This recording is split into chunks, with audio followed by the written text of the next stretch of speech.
News family to keep you up to date, but also make you smile. The guy went from puberty to adultery. And I can't wait to bring a few of my own opinions. I have no time for cultural totalitarianism. We'll engage in passionate, but always polite debate, with your thoughts and opinions at the centre of it all. Monday to Thursday, 10 till 12, on TV, on radio and online. Hello there, it's Eamon Holmes here from Breakfast on GB News. We're not just on your television and your screens, you know. We're on DAB plus digital radio, so you can listen to your favourite shows on the move. If you've not yet listened to GB News Radio, it's very simple. We're on your radio player and TuneIn apps, on your smart speaker, phone or tablet, or online at gbnews.uk. Take us with you wherever you go. GB News Radio. You never have to miss a moment of the People's Channel. Hello, I'm Alastair Stewart, and I'd invite you to join me at noon on Saturdays and Sundays for Alastair Stewart and Friends. I've been in this business for over 40 years. And now, here at GB News, I've never been happier. I get to choose the big stories that really interest me. We hear what you have to say, and you hear what I have to say. I really hope you can join me, noon on Saturdays and Sundays. Hello, I'm Simon Evans. Join me on GB News for Headliners at 11 p.m, where I'll be joined by two of the country's top comedians as we take a look at tomorrow's newspapers tonight. If it's a big story, we'll be covering it, I guarantee, but we'll also have some fun along the way.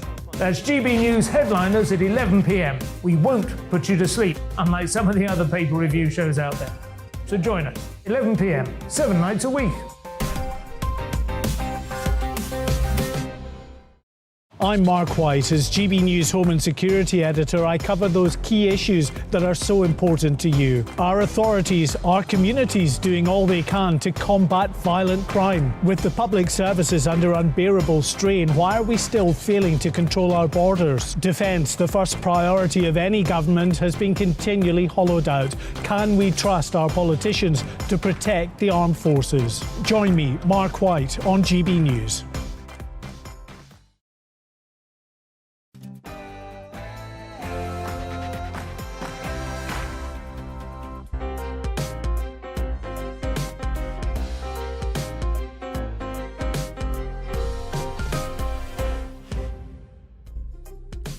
Good morning and welcome to Sunday with Michael Portillo, filling your Sunday mornings with good conversation, arts and entertainment, ethical dilemmas and a sense of the ridiculous too. Coming up this morning, former Grenadier Guardsman David Holden has been found guilty of manslaughter for a shooting during the Northern Ireland Troubles.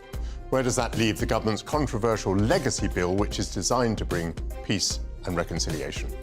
It's been 70 years since The Mousetrap opened in the West End. As the production now, alas, heads to Broadway, why are the works of Agatha Christie so enduringly popular? And from Health Secretary to King of the Jungle, perhaps. Has Matt Hancock's decision to join a reality television show paid off? All that and much more to come in the next 2 hours. But first, the news with Tatiana Sanchez.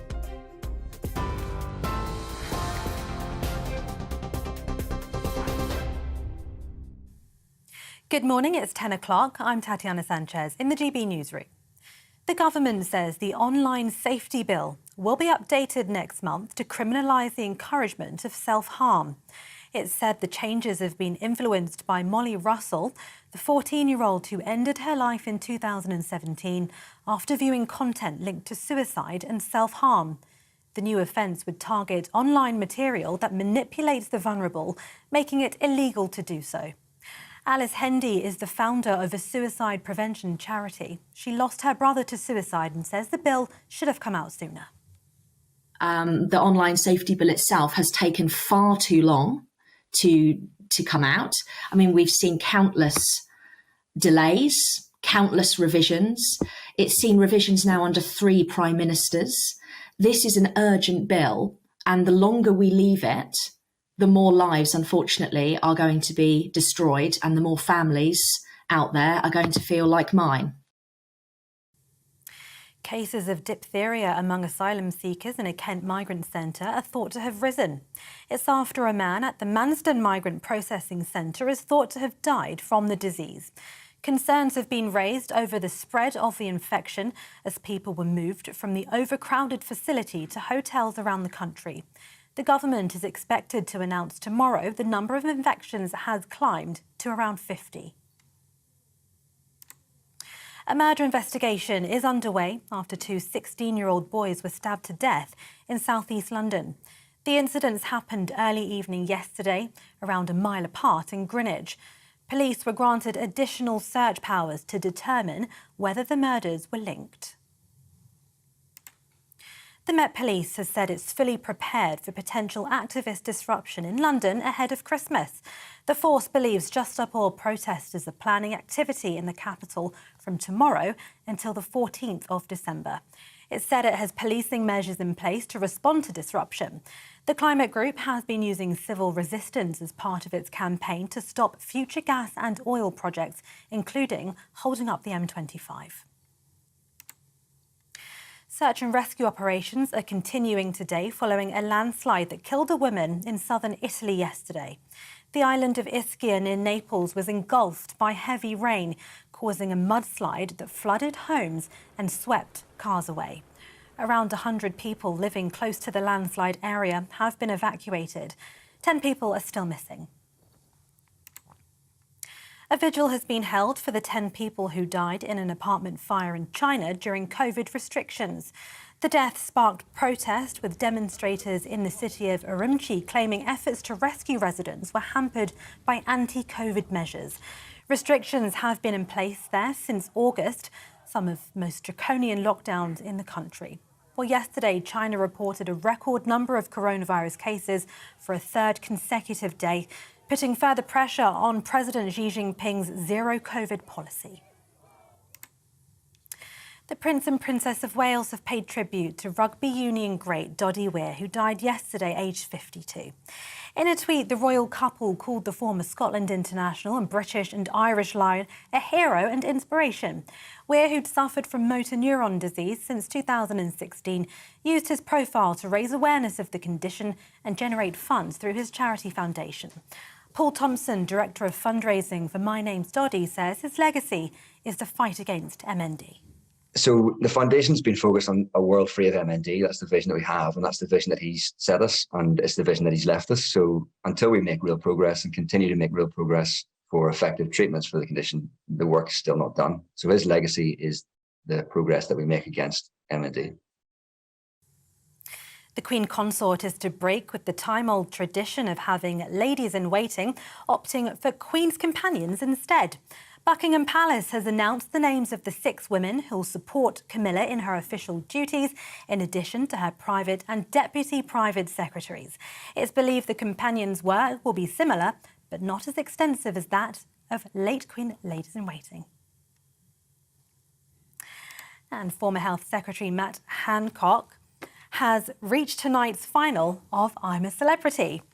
He joined former England footballer Jill Scott and Hollyoaks actor Owen Warner to have a final supper together and reflect on their time in the jungle. Mike Tindall was eliminated last night after the 4 competed in the much-loved Cyclone Challenge. This is GB News. We'll bring you more news as it happens. Now it's back to Sunday with Michael Portillo.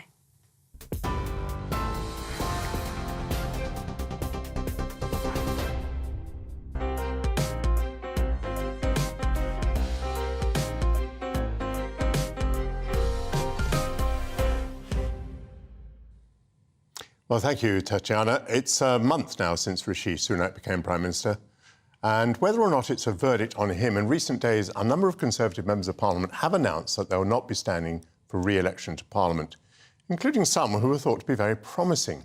William Wragg, Jenna Davison, and Chloe Smith and Chris Skidmore, who, although experienced ministers, are only 40 and 41.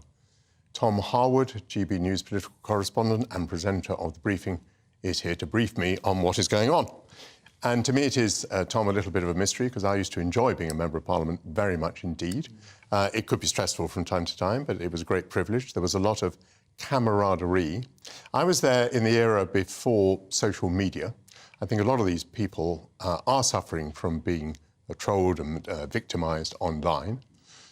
Some of the problems are not new that members of Parliament experience. For instance, if your constituency is a very long way from London, and if you're driving, 5 hours backwards and forwards and you've got children back in your constituency, these are problems. What do you think is going on? Before we get to the political side of it, what do you think the personal issues are for members of Parliament? Well, I think it's an incredibly demanding job. The demands on the job have increased over time. There's, in the way that members of Parliament perhaps 30, 40 years ago would go off and sort of think deeply about things, write books and perhaps spend less time doing casework.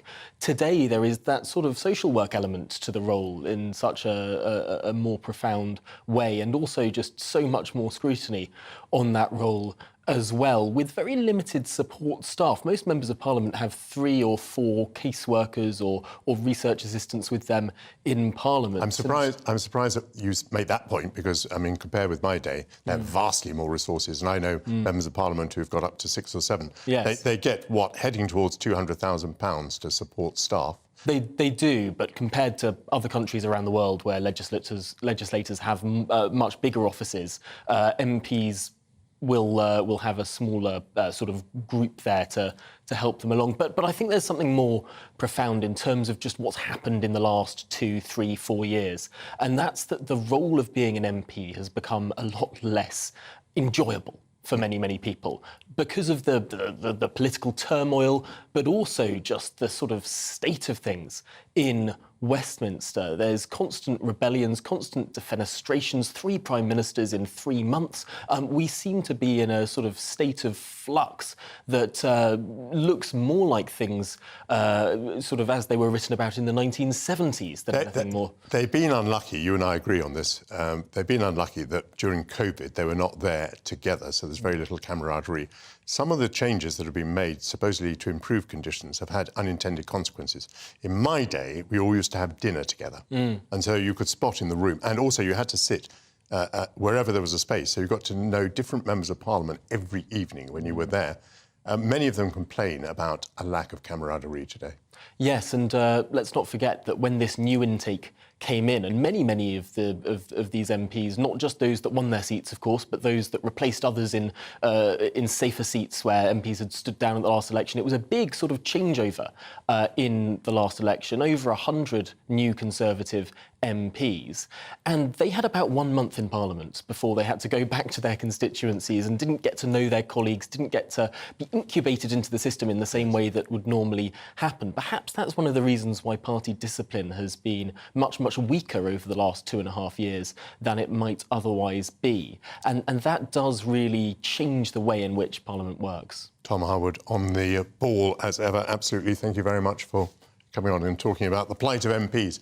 They don't attract probably a lot of public sympathy. This week we hit a new record. Figures show that the number of people who arrived in this country as immigrants has hit just over 1 million. We've also seen record numbers of migrants arriving in boats across the Channel. Is our immigration policy fit for purpose? We're able to talk now to Tobias Ellwood, MP. Tobias, very good to speak to you. Thanks for coming on GB News. What is the mood in the Conservative Party in Parliament about the overall number, the very large number of immigrants that we've seen over the last year? Well, good to see you, Michael. And can I just say I very much enjoyed the conversation you just had about life in Parliament. I actually remember when, very sadly, you lost your seat in East London and how stoic you were then, and the changes there, the comradeship that was in the party. And we have a lot of work to do, I think, to regroup. It's been a very, very miserable summer, and it's not been fun being a member of Parliament. But it is a job that needs to be done, and we are regrouping. But yes, it's tough times at the moment. Not to digress from your actual question. Yes, when it comes to migration, immigration, these are very, very sensitive subjects. It came up during the summer with huge headlines being made, great big promises about how we're going to fix this, send people to Rwanda, push the Navy out in order to send these boats back.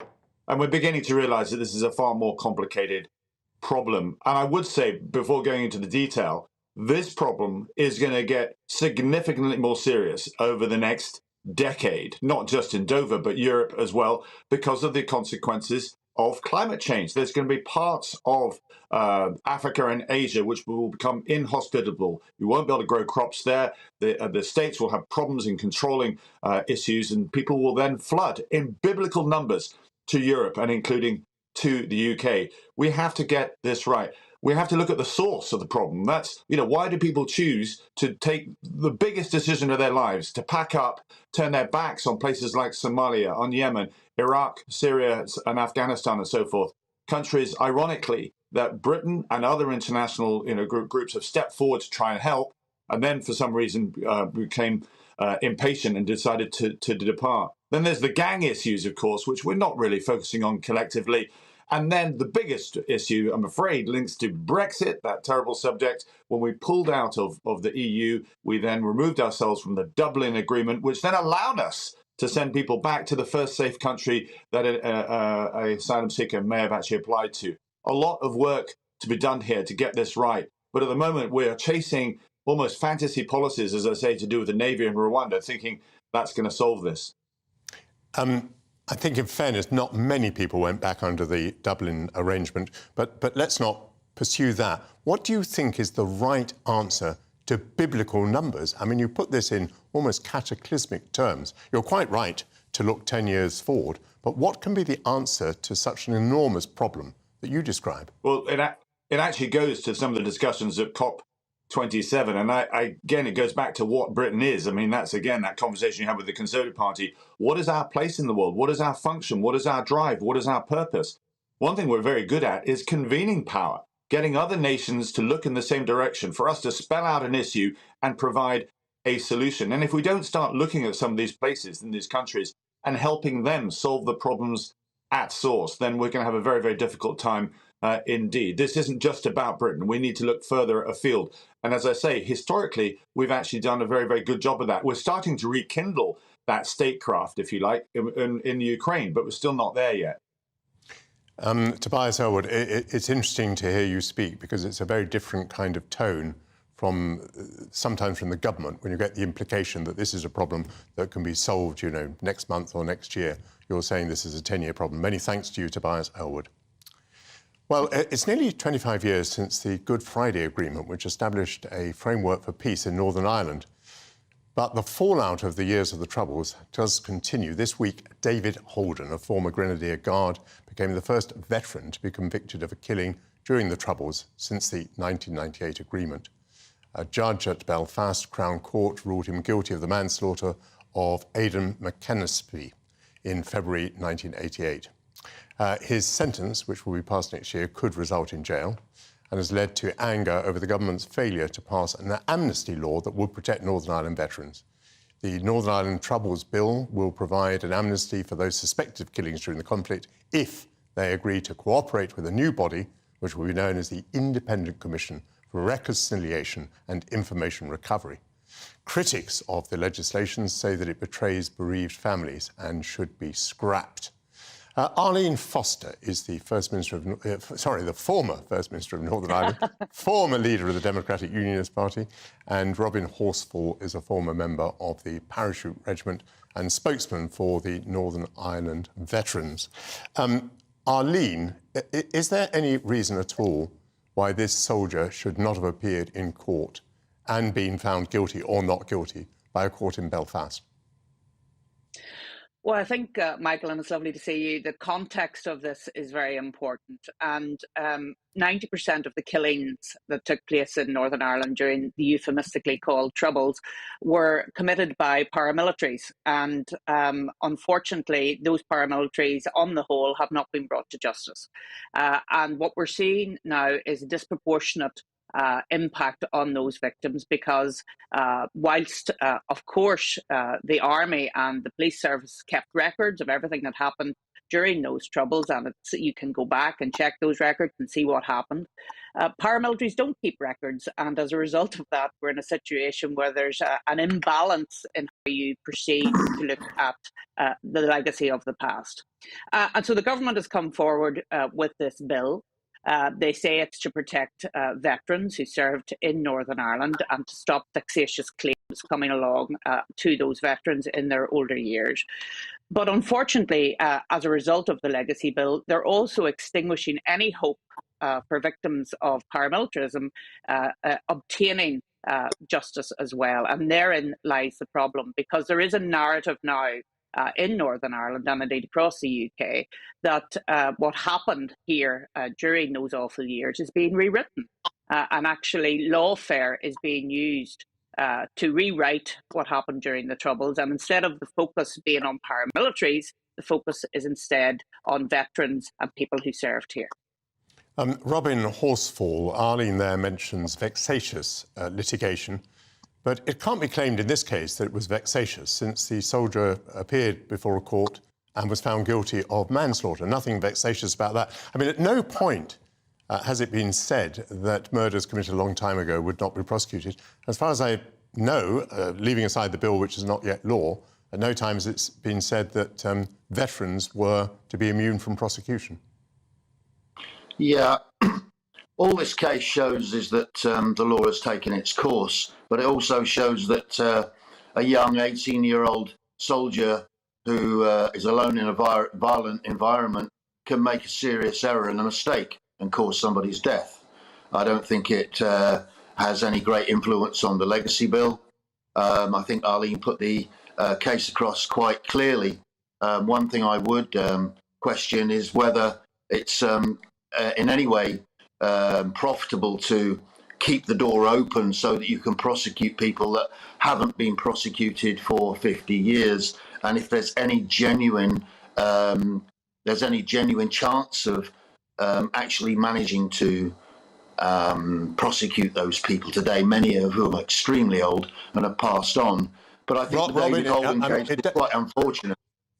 Robin, it does happen in many other spheres. You know, if new evidence emerges, you know, for example, DNA evidence, I believe in this particular case, new ballistics evidence emerged. It does happen in different fields that have nothing to do with the military, that people are prosecuted for events, for crimes that occurred decades ago. Nothing special about the military in this. Yeah, absolutely right, Michael. And we as the Northern Ireland Veterans Movement and the veterans campaigns in general have never actually asked for an amnesty. We've always rejected the idea of an amnesty. What we always demanded was that people who had been previously investigated and exonerated by the authorities that existed at the time should not be persecuted continuously for political reasons.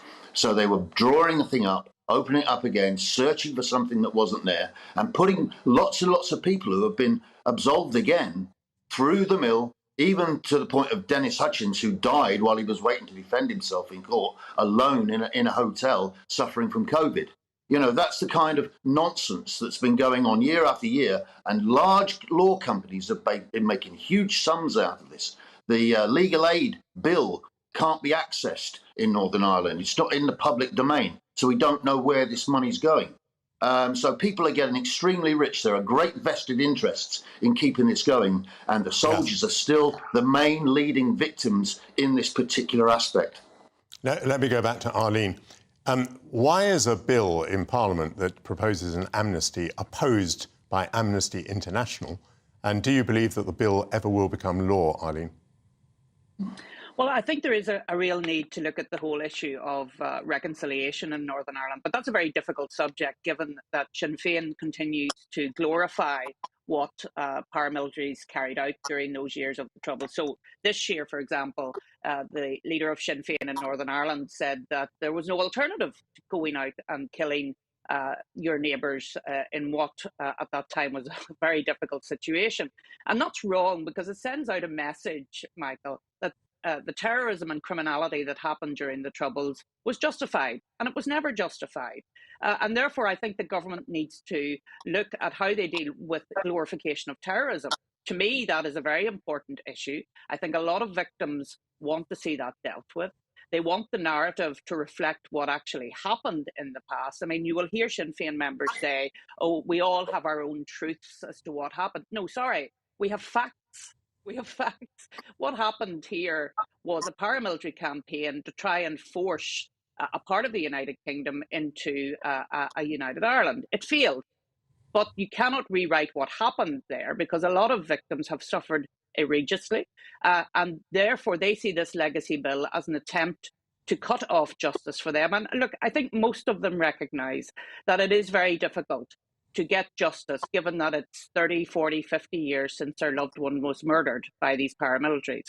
However, if you extinguish that hope of justice, you're taking away from them any prospect of these people being held to account. And you mentioned that there may be new evidence, there may be new technology, new DNA, and all of those things that might come to the fore. So I think the government need to look at this bill again. I think there is a need to deal with legacy issues. I'm not saying there's not a need to deal with that. There absolutely is, because we can't keep going the way we're going with cases coming up sporadically to be dealt with. However, they need to put the victims of paramilitarism at the centre of what they're doing. And I hope that that's what they'll do. It's not too late to do that yet. Arlene Foster, marvellous to speak to you again. Robin Horsfall, thank you very much. Thanks to you both for being so articulate on this very difficult subject. Coming up in 2020, a collector paid nearly £27 million for a Tyrannosaurus Rex skeleton named Stan. The excitement was building this week as another T-Rex skeleton called Shen was about to go under the hammer in Hong Kong, but it appears that Shen was not all that it seemed. After the break, we'll explore the thriving but illegal trade in dinosaur bones. That's after the break.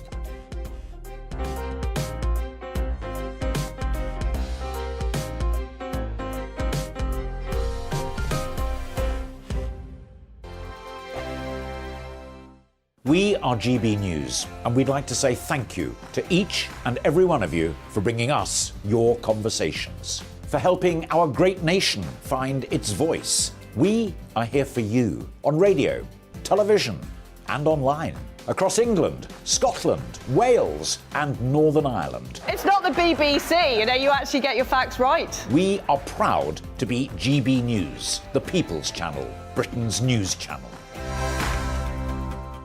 Every Friday and Sunday night from 9, it's Mark Dolan Tonight. We're on the same page again. There's something good happening. Let Ian finish. Don't be such a cranky. That mini budget was the tip of the iceberg.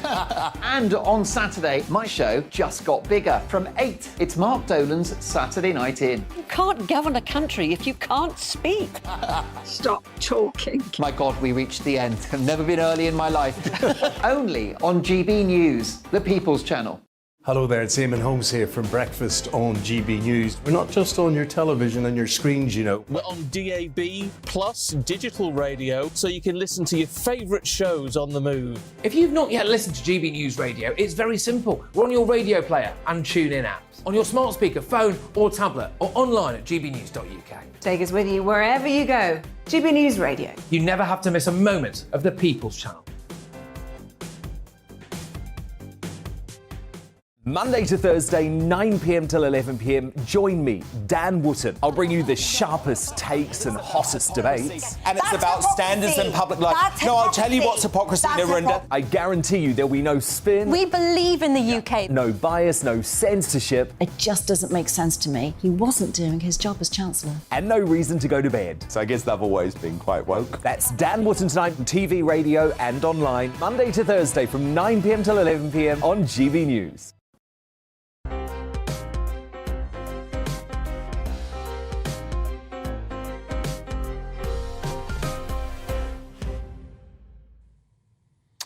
Welcome back. In the world of dinosaur bones, something is out of joint. A skeleton of a Tyrannosaurus Rex named Shen was due to be auctioned with appropriate hype in Hong Kong this coming week. Expected to fetch more than £20 million, Shen was abruptly withdrawn from sale by auction house Christie's when doubts emerged over the provenance of parts of the skeleton. The plot thickens as it appears that some of Shen may be replicated from the bones of another T-Rex called Stan. This Jurassic whodunit has serious implications. Globally, millions are made illegally trading bones and fossils, which are diverted from scientists who could study them. David Waterhouse is the Senior Curator of Natural History and Geology at Norfolk Museum and joins us from Norwich. Hello, good to speak to you again. Yeah, nice to see you, Michael. And from Northern California, dinosaur paleontologist Danny Anduza, who hosts Paleontologizing, which can be viewed on Twitch. David, first of all, why does it matter that there's an illegal trade? In what way are they diverted from scientists, and why does that matter?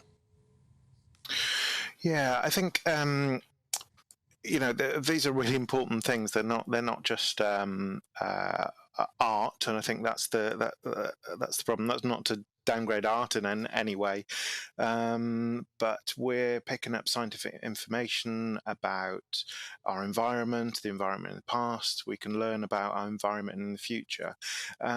So potentially really important science can be lost if these fossils like T-Rexes and other fossils go straight into the hands of private individuals. Danny, can you understand why a skeleton could be worth $20 million or pounds or whatever? Frankly, Michael, I can't. As somebody who's dug up a lot of dinosaurs over the years, I've done a lot of field work in places like Montana and Utah, working with various museums. It doesn't cost very much to dig these things up in the first place. Maybe a few hundred or a few $1,000s to dig up, a handful of bones, like in the Shen specimen. There's really no reason in the world why it should sell for anything over $1 million. Paleontologists like me are flabbergasted every time that happens, and I think it's because the buyers are being misled, as they were in the case of Shen. Sticking with you, Danny, there was the case of the actor Nicolas Cage, who into his possession there came a skull. Do you want to describe that and tell us what happened about that? Sure. There's so many of these cases that it's sort of difficult to keep them separate sometimes. But if I recall correctly, this was a Tarbosaurus skull that Nicolas Cage, purchased at auction, and that had been illegally smuggled out of Mongolia. This country kind of nestled between China and Russia. A wealth of dinosaur fossils from that country, one of the world's greatest, dinosaur fossil fields. Recently, the people of Mongolia have been trying to kind of take hold of their heritage and make sure that fossils from their country are not being illegally exported and sold. That had happened in the case of Nicolas Cage's purchase. And I believe it was seized by Interpol and actually taken back to the country of Mongolia, where it rightfully belongs. So I think it's a perfect example of kind of how shady these deals often are. And if you're trying to buy dinosaur fossils, realize that there's a lot of kind of difficult things going on in terms of morality and in terms of law. These are not smart purchases to make. David, moving away from this, I think, rather hideous illegal trade, tell us about the proper use of dinosaur bones. Tell me about your passion. When you're given a skeleton, you're given a bone, how do you react to it and what do you do with it? Yeah, I mean, I've been on T-Rex digs in Montana, which is where both Stan and Shen originally came from. And, it's that discovery. I was working for a public institution, so now this T-Rex is on display actually in Los Angeles. And it's that kind of feeling that you're the first person to look at this ever, because there weren't people around when dinosaurs were around, of course. But uncovering something that's, 66, 67 million years old, and finding out all that information. And actually, one of the problems with treating skeletons like a sculpture and having it in your foyer of a private company or a private house is that it is just a skeleton. If things are excavated properly, you're looking at the whole environment. You're picking up little bits of information from the sediment around, what the environment was like, what other animals are around, and it's just so much more than just a skeleton. It's that whole entire picture. And what we do in Norfolk is, because we don't have any dinosaurs here, but we do have mammoths. As you know, it's one of the best places in the world to find mammoth fossils. And we encourage responsible fossil collecting. And in the UK, that's not enshrined in law. As would be if you found, say, an archaeological treasure. If you found gold coins, there's laws in place to look after that, the Treasures Act.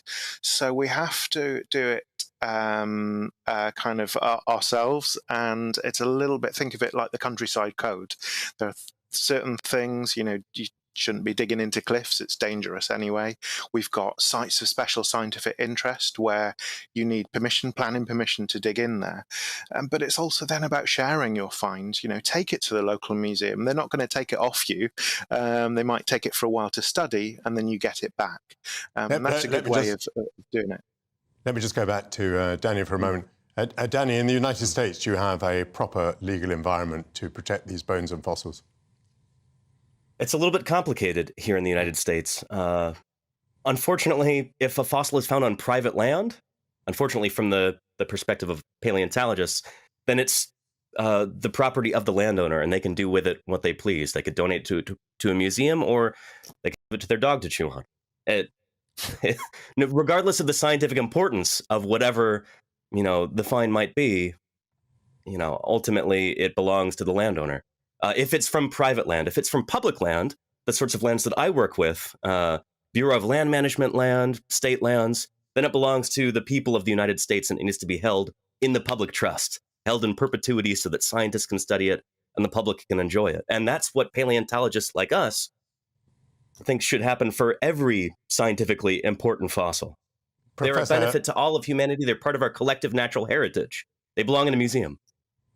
Danny Anduza and Professor David Waterhouse, happy digging to you both. Thank you very much for being on GB News. It's been a pleasure. Thank you. Leonardo da Vinci drew it, H.G. Wells described it, and Winston Churchill ordered it to be built. The tank first appeared in combat as a British weapon at the Battle of the Somme in 1916. At the Battle of Cambrai the following year, the British deployment of around 400 tanks indicated that mechanised warfare had taken an enormous leap forward. One of the tanks that was incapacitated at Cambrai, known as Deborah, lay buried for 80 years. She was eventually excavated and is now on display in the museum at Flesquières. The battle began on the 20th of November 1917, and marking the 105th anniversary, a group of enthusiasts has built a working replica which is being demonstrated this weekend. And author John Taylor joins me now from France. We've been talking about the machine, Deborah. What happened to the crew of Deborah? Do we know? Yes, we do know. So Deborah, as you rightly say, Michael, was one of the tanks that took part in the first really great tank attack in history. And it was in November 1917, nearly 400 tanks attacked a section of very strongly held German line. Deborah was one of the tanks that penetrated that German line, and it almost reached its objective. Then it was hit by shells. We know that the captain, the commander rather, who was called Second Lieutenant Frank Heap, somehow escaped from the tank and made his way back to safety, taking 2 or 3 of the crew members with him. Sadly, though, 4 of the crew members were killed by the shell fire and are now buried in the cemetery here in Flesquières, where I'm speaking to you from. And describe the scene behind you, if you would, because we can see a number of men who are dressed as First World War soldiers, and I can't quite make out, that is Deborah behind you there, is it? No, just to explain. So Deborah was destroyed in the battle, or badly damaged and knocked out. It was then buried on the battlefield, and it was discovered there 80 years later by a local Frenchman, Philippe Gorginski, and was excavated and went on display. So this is the last tank which took part in that massive attack, was found and is now preserved in a museum. So the French have just invested €1.5 million in a brand new museum where Deborah is on display. That is behind us, but the tank here is, as you may be able to see, is in pretty pristine condition. No, so that's Deborah you're looking at now. The tank behind me is a reproduction. So the tank that I'm speaking to you from is a full-size working reproduction, and this is video taken from the commander's seat and that's actually the museum there and the cemetery where Deborah are on show. So this was built, this model tank, I say model, but it's a full-size working replica. It's an incredible thing. It was built by a group of enthusiasts in Belgium who live near the scene of the Battle of Ypres. They've constructed this, and it's on display here, really to bring the sights and sounds of the battle to life. And the gentleman behind me, who I've just drafted in, are members of a group called the Flanders Jocks. And they may look like Scottish Highland soldiers. They're actually all Frenchmen, but they are fascinated by the First World War, and they are reenactors, of course. We have a lot of reenactors here. You may see a few Germans wandering around, but they're all friendly. But they of course add an extra dimension to this sense of history coming to life, because they are dressed in the authentic equipment and clothing that the Highland troops wore when they attacked this position 105 years ago. A marvellous commemoration clearly going on. It was striking to me watching that little video just now that the crowd some distance away was beginning to move out of the way. Tell me something about how effective the tanks were at Cambrai, and why, because I think you would claim that this was an important moment in the advance of mechanised warfare. It was a turning point, Michael, yes. Well, the tank it was quite a primitive weapon, really. It had been first used, as you mentioned, just over a year ago at the Battle of the Somme. But then it went through this extraordinary period of very rapid development. So what we're looking at behind us, and in fact what you're looking at on the screen there, that's Deborah, was a Mark IV tank. Now, bear in mind that the Mark I had gone into action less than a year ago. So we were in a constant process of development. And the tank had been used in battle, but it had proved really quite ineffective. And that's because they were always sent in after the artillery bombardment. And you know about the classic First World War battle, where you had up to a week-long artillery bombardment to try and destroy the barbed wire, to try and destroy the German positions. Then the infantry went over the top. Now, tanks were added to the mix. They were sent in with the infantry, but of course the ground was so churned up that they didn't really make much progress. And so they would get bogged down in these swamps, really, in places like Ypres. So the Tank Corps realized that they were about to be done away with. There was a big question about whether the tank would ever be a viable weapon of war. So the Tank Corps, really, an extraordinary stroke of brilliance, decided that they would stage their own battle. They would actually have their own battle, and they would demonstrate that they could break through the German lines in the strongest positions on the entire Western Front. This was what we called the Hindenburg Line, and it had been specially constructed by the Germans to be invulnerable. And so what? Thanks. Sorry, Michael.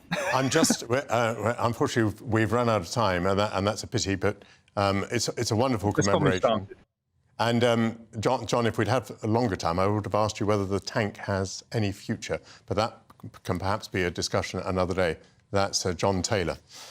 We have had some views coming in about Northern Ireland. Karen says, Arlene Foster is always so composed and reasonable, even in the face of violence and ignorance. And Margaret says, how can the judge who recently decided that the army officer was guilty, when he says that the officer's testimony was inconsistent? Well, it would be after so many years. The decision must be appealed immediately and amnesty given to the military. And Samantha says, a veteran convicted when the IRA no longer can be, that is outrageous.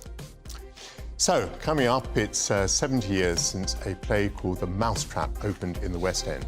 Now the world's longest-running theatre production.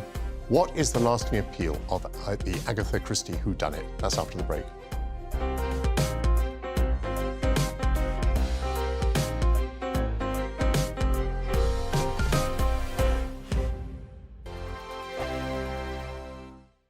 Monday to Thursday nights on GB News. At 6, it's Dubes & Co.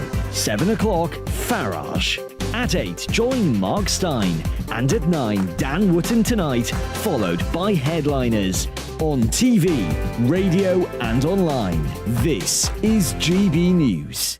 We are GB News, the People's Channel. Why not take us home with you by visiting the GB News shop at gbnews.store. You'll find all the official merchandise, a really good present actually for yourself, your friends or your family. We ship across the UK mainland at no extra cost. GB News, the People's Channel. Hello, I'm Esther McVeigh. And I'm Philip Davis. Whether you're watching or listening on TV, online or on radio, we handpick the latest stories, debates and expert opinions for your weekend. So whether that's politics, news or showbiz, we've got it covered. Join us every Saturday morning at 10 o'clock on GB News. Monday to Thursday on GB News, it's Bev Turner Today from 10 a.m. We're going to be here for you, our GB News family, to keep you up to date, but also make you smile. The guy went from puberty to adultery. And I can't wait to bring a few of my own opinions. I have no time for cultural totalitarianism. We'll engage in passionate, but always polite debate, with your thoughts and opinions at the centre of it all. Monday to Thursday, 10 till 12, on TV, on radio and online. Hi there, it's Stephen and Anne. At breakfast from 6 a.m, you'll always be caught up with everything you need to know, the latest headlines, opinions and debates. We'll bring you the good news and the bad, but most of all, we're here for you. Remember, send in your views and let us know what you would like us to talk about. That's because we're your news channel. And every morning at 6 a.m, it's breakfast on GB News.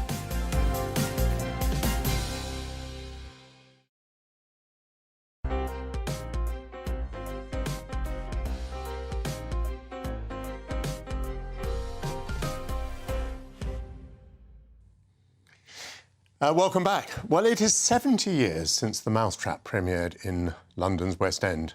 It's now the world's longest-running play, and it is going to be staged on Broadway for the first time.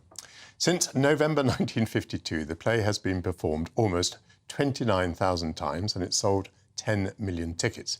Its author, Agatha Christie, thought that it might run for 8 months.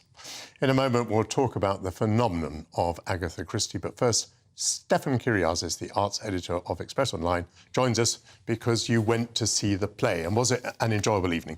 It absolutely was, and I was lucky. I went for the actual 70th anniversary, so I was there with a lot of previous cast members. There was this really sort of joyous kind of family atmosphere to it.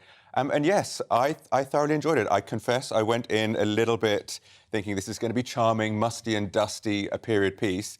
It's a rattling great yarn. I loved it. And as you may know, I'm a little bit harsh sometimes. No, thoroughly great. We just saw a photo of you going in, and yes, they display the number of performances as you enter the theatre. So, yes, I mean, most people would say, because I believe the script has not been changed, that something written in 1952 cannot possibly stand the test of time, but you think it does? I think it absolutely does, and I think it's a testimony to very much Agatha Christie's ability to always get to the heart of human nature. It's universal. You could take it from Dickens to Victoria Wood. It's that thing, and it's also that little thing. There's a phrase or a mannerism, and you're like, I know this person. She also knows what she's doing with a plot. I was convinced on the interval, told my friend, I knew who it was. Completely wrong, and I was chuffed about that. I was thrilled to be wrong. Apparently, famously, Winston Churchill guessed on the interval, but a greater brain than I. But there's a thrill on that, and it's very interactive. It's a very nudge, nudge, wink, wink, more so than watching a film or reading a book. They're absolutely feeding the audience a lot of this, hey, did you spot this? There's a clue. But of course, you know, she loves her red herrings. So it's very interactive as well. You're part of the fun. The actors were tremendous, and they changed the cast every 6 months. So it's always fresh, there's always energy. So it doesn't feel like a play from 70 years ago. And there's a cracking line in the middle where one character goes, this country isn't what it used to be. Said 70 years ago, what are we all saying now? No, yes. Timeless, universal, genius. And I'm just going to point out that there is one cast member, in a way, who's been there all the time. This is a bit of a cheat, but there's a wireless announcement, isn't there? And the actor whose voice is used has been used all the way since 1952, and his name was Derek Geiler. So he's still there. Well, thank you very much, Stefan, and I'm glad you enjoyed the evening. There's Derek Geiler for you. Well, amongst other records set by Agatha Christie, her works have been translated into more languages than Shakespeare's. Kenneth Branagh is working on his second adaptation of a Christie novel, A Haunting in Venice, and that's due out in cinemas next year. I sat down with James Pritchard. He's Agatha Christie's great-grandson, and he's managing director of Agatha Christie Limited, and I began by asking him why The Mousetrap is still so popular. I mean, no one, least of all her, ever expected it to run for any length of time. I think she sort of gave it 8 months or something. But these things, once they keep going, I suppose do go forever. And I mean, I think now, particularly having survived the whole COVID scare, it will go forever. Why did your great-grandmother not think it was going to last? Did she not think it was very good? No, I don't think it's. I mean, plays don't tend to. That's what they do. They have a period in the West End, and then they go and rest somewhere else and carry on. So it wasn't a. No, she didn't have an issue with it. It's just that was the rhythm of the play world. And how do we account then for the fact that it not lasting 8 months, it's lasted 70 years and goes on? Well, I mean, despite rumours to the contrary, I think one of the factors is actually it is a good play. It is actually a very, very clever murder mystery in a very classic way. One of the other things that I think, someone explained to me the other day is one of the reasons it lasted the early bits was that it started off in a very small theatre. And when you have a popular play in a small theatre, you increase demand.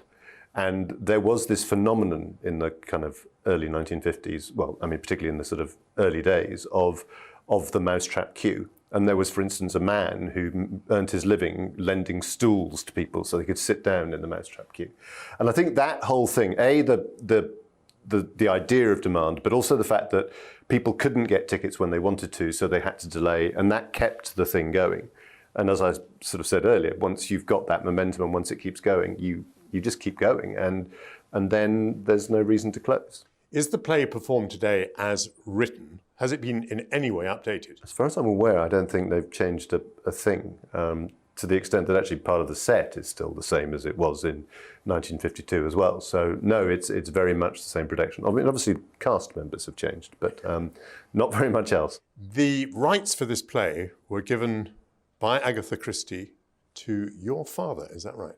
Correct. They were given for his 8th birthday, or 8th or 9th birthday, I think. I'm not sure it's exactly what he wanted at the time, and I'm not sure she thought it was that big a gift. I mean, I think she did.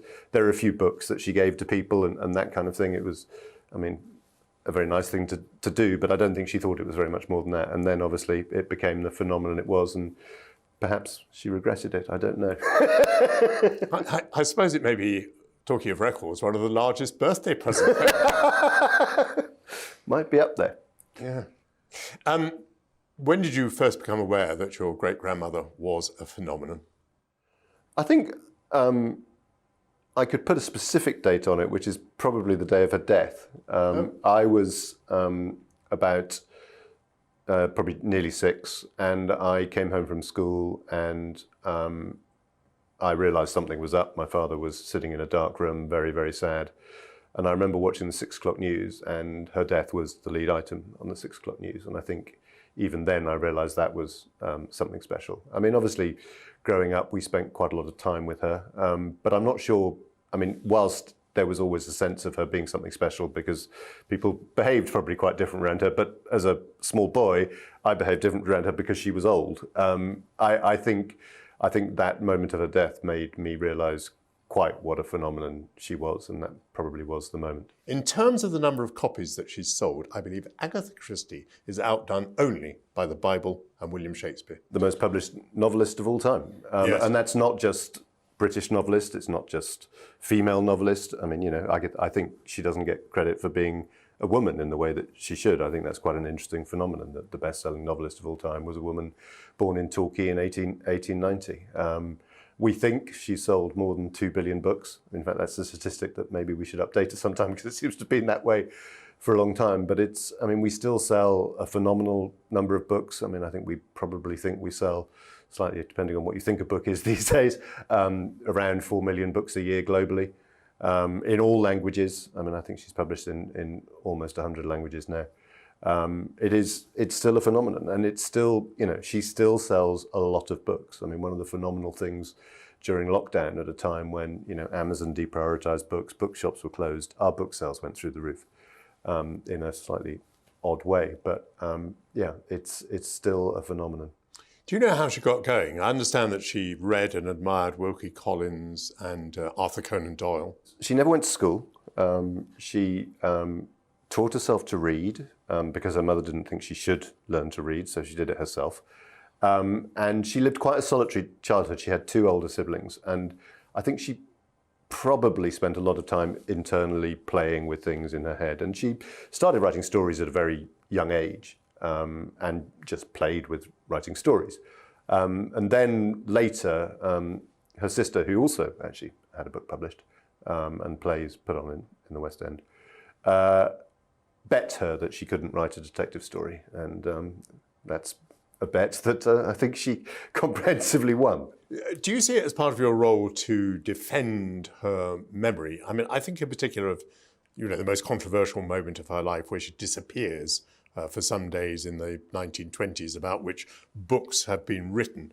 Do you feel a need to kind of defend Agatha Christie against what might be alleged about that period and that disappearance? I don't feel any. Very rarely do I feel a sense of aggression, particularly about that act. I think most people recognise that she had a breakdown of some sort. I mean, she was going through a very traumatic time. Her mother had died. Her husband was leaving her. She had a small child. Despite what people think, because obviously she did become wealthy, she wasn't wealthy at the time. Money would have been an issue, and that whole thing, I can imagine that. So I don't find my need to defend her there. I find my need, if I have to defend her, it's to defend her. The British have this, we do have this tall poppy syndrome, and I do find it fascinating sometimes how little credit she is given for what she has achieved, what she achieved as a woman writer at the beginning of the 20th century, all the way through the 20th century. You want to defend her as a writer of quality?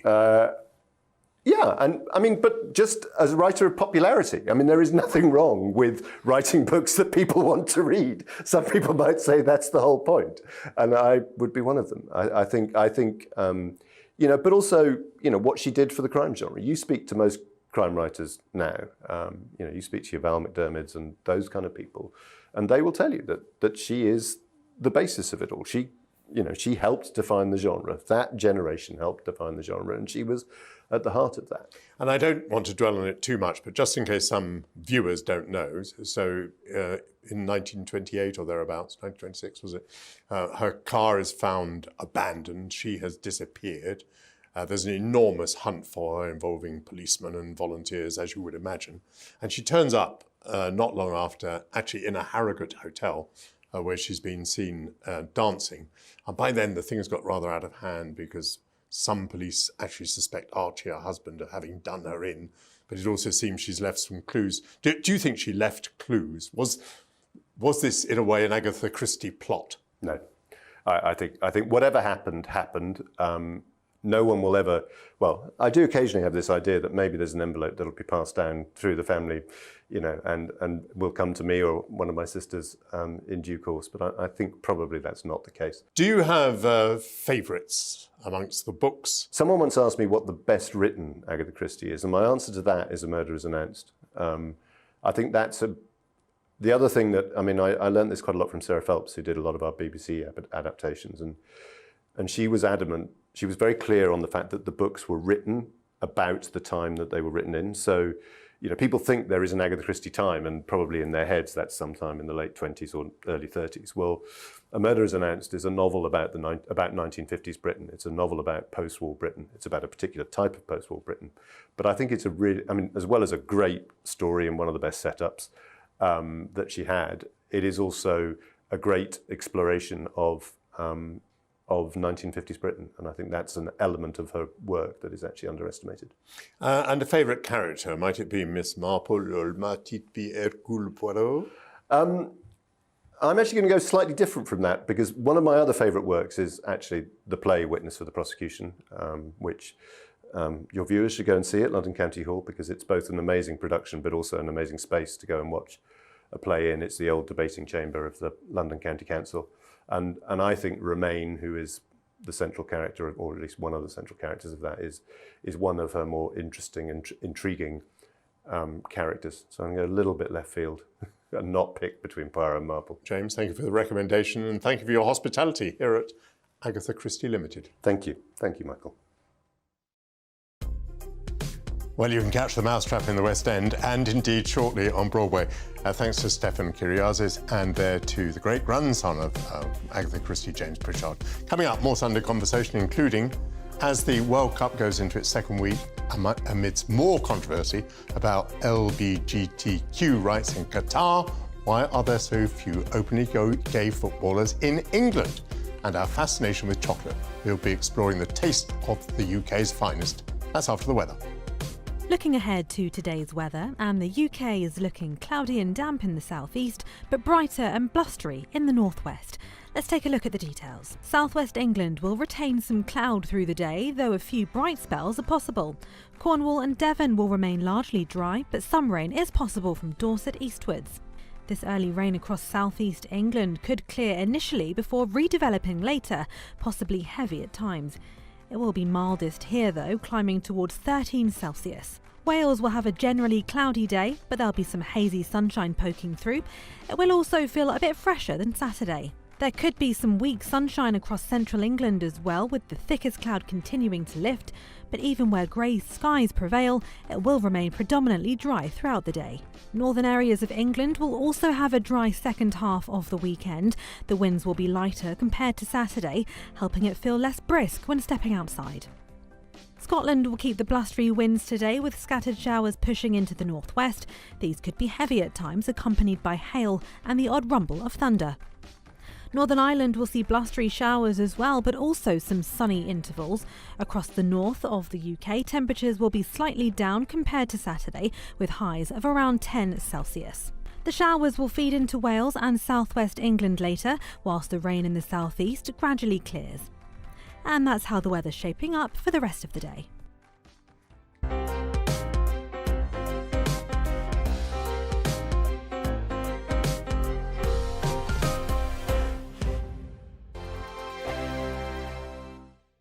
Every morning from 6 o'clock, we'll wake you up with GB News Breakfast with all the stories you didn't know from the night before. So whether it's serious news, entertainment, or your own news from all over our great nation, we're here to kick off your day with a smile. The national media should be reflecting and reporting what's happening here. You will notice the northwestern accents.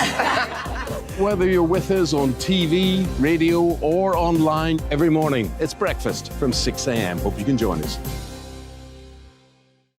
Join me every Sunday at 6 p.m. for Gloria Meets. In exclusive interviews, I'll be finding out who our politicians really are and what they really think. I think I've seen probably quite enough of Matt Hancock to last me a lifetime. I'll also be getting to know you better, travelling to find out what you think about the politicians who are fighting for your vote. They've got to get this country back on track. Join me every Sunday at 6 p.m. only on GB News, on TV, radio and online.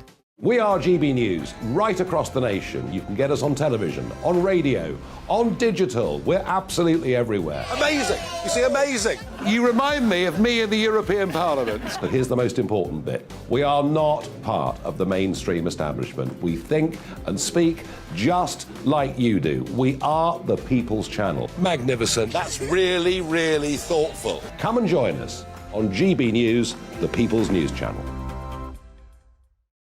My name's Tom Harwood and join me 9:30 a.m. every weekday for The Briefing, your one-stop shop for everything you need to know about what's going on in politics today. I wonder if this is a deal that might need to be like the biscuits in this factory, twice baked. Is there not an opportunity here to win out against the extremes? Tom Harwood, GB News. What are you going to do about it? Things should have been done differently, and they certainly are being done differently. Don't miss it. The Briefing with me, Tom Harwood, 9:30 Monday to Friday on GB News.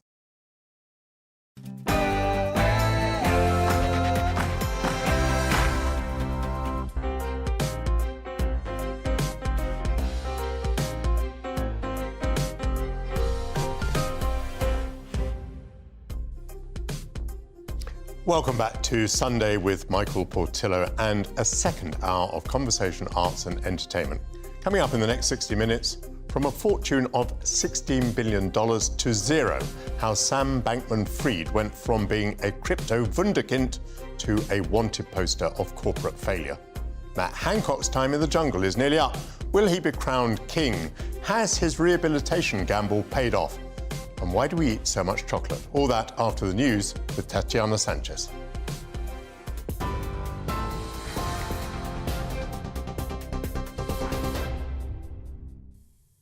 Thank you, Michael. Good morning. 1 minute past 11. This is the latest from the GB newsroom. The government says the online safety bill will be updated next month to criminalise the encouragement of self-harm. It said the changes have been influenced by Molly Russell, the 14-year-old who ended her life in 2017 after viewing content linked to suicide and self-harm. The new offence would target online material that manipulates the vulnerable, making it illegal to do so. Alice Hendy is the founder of a suicide prevention charity. She lost her brother to suicide and says the bill should have come out sooner. The online safety bill itself has taken far too long to come out. I mean, we've seen countless delays, countless revisions.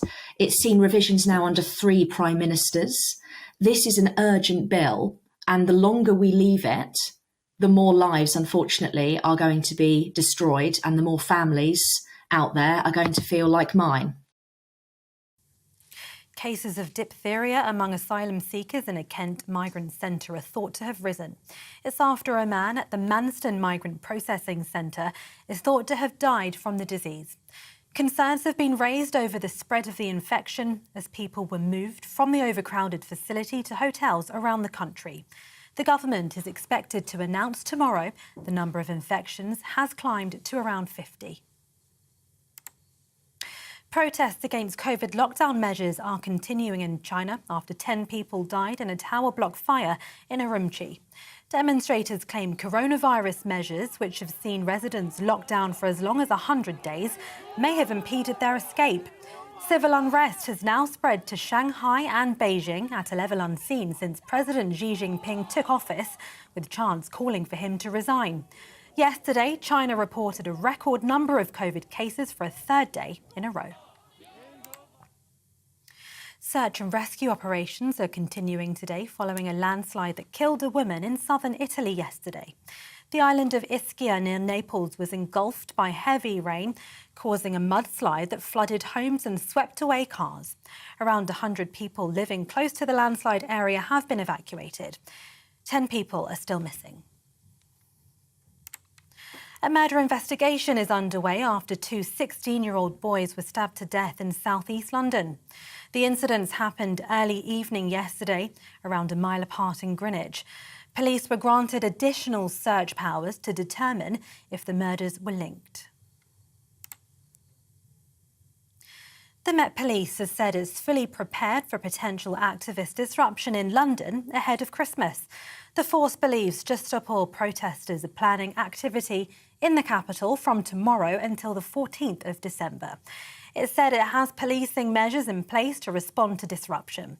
The climate group has been using civil resistance as part of its campaign to stop future gas and oil projects, including holding up the M25.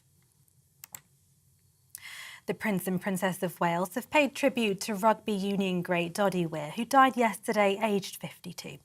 In a tweet, the royal couple called for the former Scotland international and British and Irish Lion a hero and inspiration. Weir, who'd suffered from motor neuron disease since 2016, used his profile to raise awareness of the condition and generate funds through his charity foundation. Paul Thompson, Director of Fundraising for My Name's Doddy, says his legacy is the fight against MND. So the foundation's been focused on a world free of MND. That's the vision that we have, and that's the vision that he's set us, and it's the vision that he's left us. So until we make real progress and continue to make real progress for effective treatments for the condition, the work's still not done. So his legacy is the progress that we make against MND. The Queen Consort is to break with the time-old tradition of having ladies in waiting, opting for Queen's companions instead. Buckingham Palace has announced the names of the 6 women who will support Camilla in her official duties, in addition to her private and deputy private secretaries. It's believed the companions' work will be similar, but not as extensive as the late Queen's ladies in waiting. This is GB News. We'll bring you more news as it happens. Now it's back to Sunday with Michael Portillo.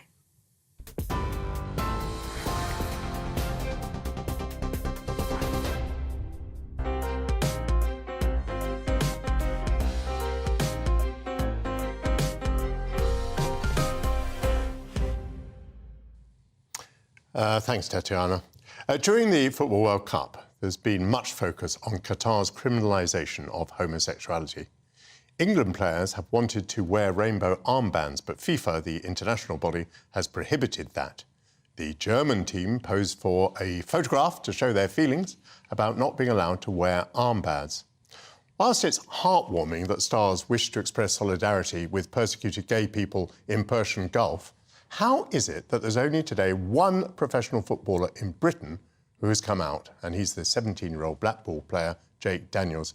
He's the first to do so since Justin Fashanu back in 1990. In many areas of public life, prejudice no longer seems to be much of a problem. Members of Parliament, for example, are often very candid about their sexuality. But the societal change that's occurred over recent years doesn't appear to have changed football. In a YouGov poll, more than 50% of fans and of the general public thought that homophobia is a problem in the game, although even higher percentages thought that racism was. It certainly is hard to believe that only one professional player in a second-tier club at that is gay. What are the constraints on others being more open? Well, sports journalist Aidan McGee is with me. What do you make of this? Why so few footballers who have declared their sexuality to be homosexuality?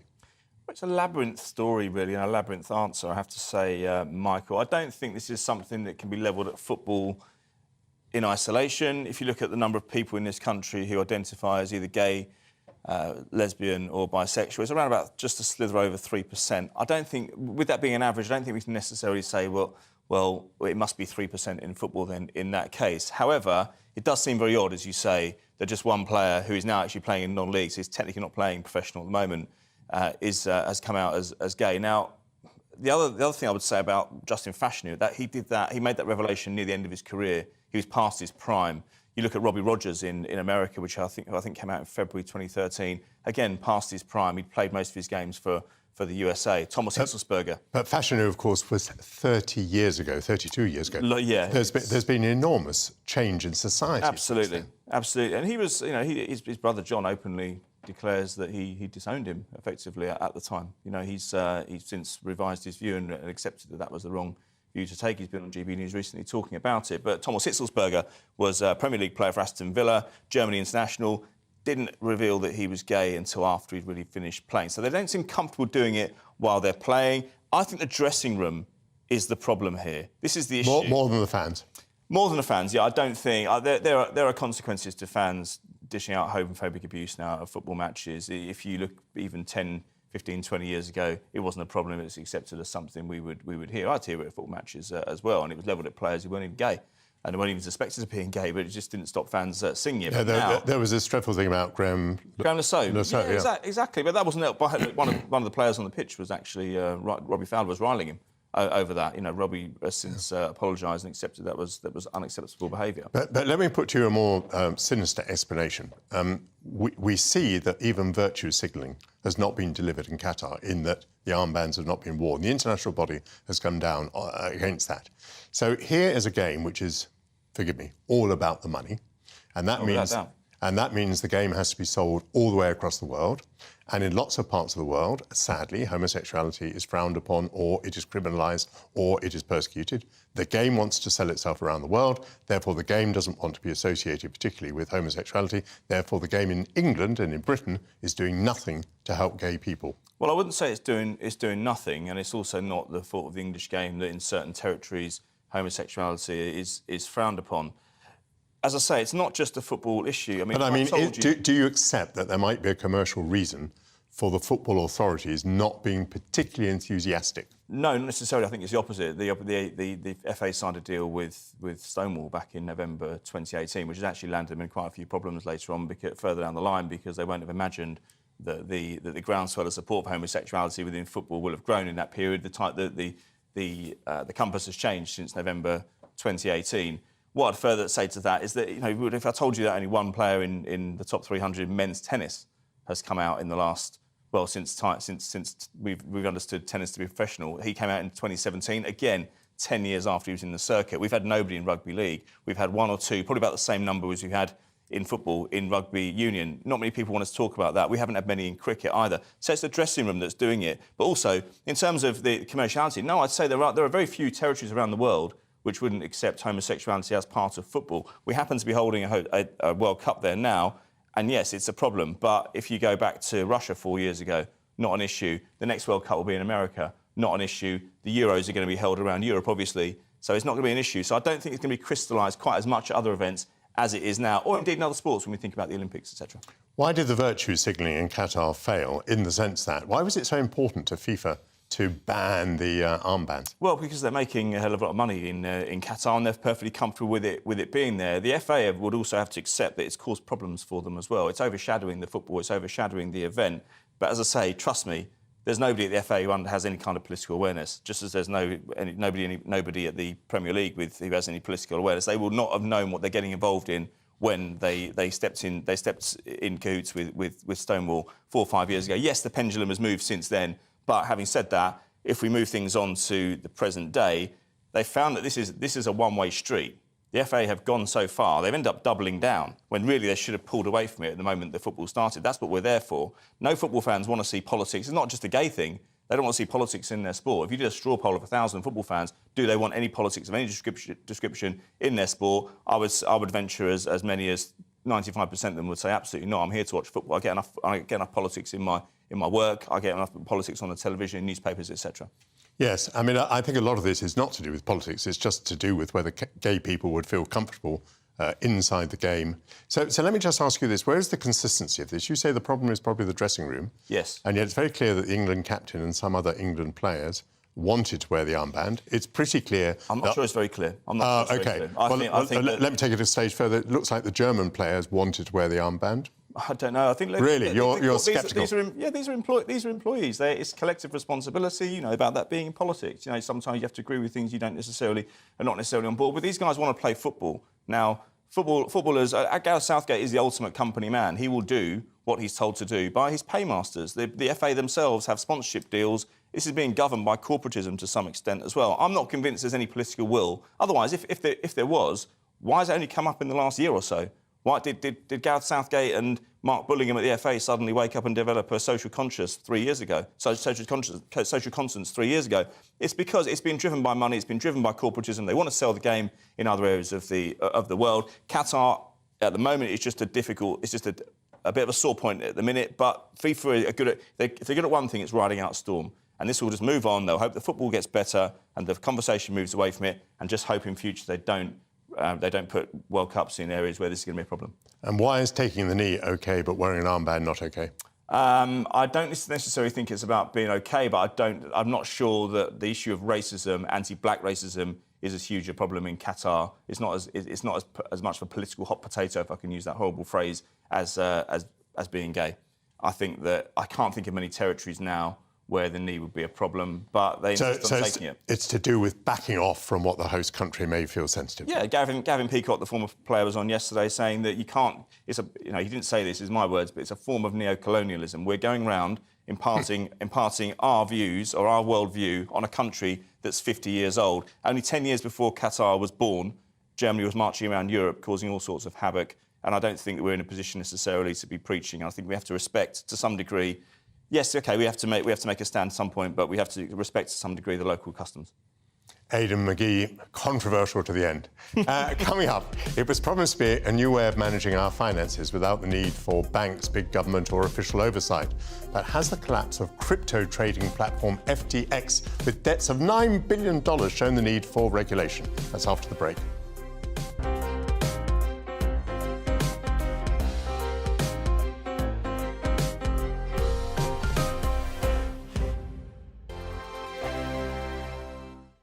Monday to Thursday, 9 p.m. till 11 p.m. Join me, Dan Wootton. I'll bring you the sharpest takes and hottest debates. And it's about standards and public life. No, I'll tell you what's hypocrisy, Narendra. I guarantee you there'll be no spin. We believe in the UK. No bias, no censorship. It just doesn't make sense to me. He wasn't doing his job as Chancellor. And no reason to go to bed. So I guess they've always been quite woke. That's Dan Wootton tonight on TV, radio and online. Monday to Thursday from 9 p.m. till 11 p.m. on GBNews. Every morning from 6 o'clock, we'll wake you up with GB News Breakfast with all the stories you didn't know from the night before. So whether it's serious news, entertainment, or your own views from all over our great nation, we're here to kick off your day with a smile. The national media should be reflecting and reporting what's happening here. You will notice the northwestern accents.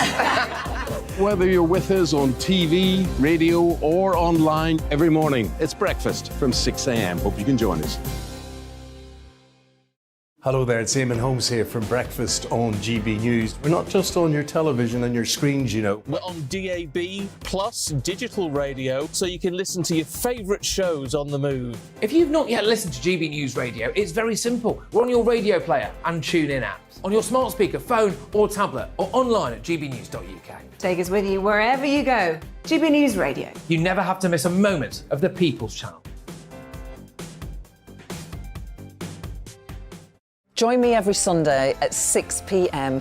for Gloria Meets. In exclusive interviews, I'll be finding out who our politicians really are and what they really think. I think I've seen probably quite enough of Matt Hancock to last me a lifetime. I'll also be getting to know you better, travelling to find out what you think about the politicians who are fighting for your vote. They've got to get this country back on track. Join me every Sunday at 6 p.m. only on GB News, on TV, radio and online.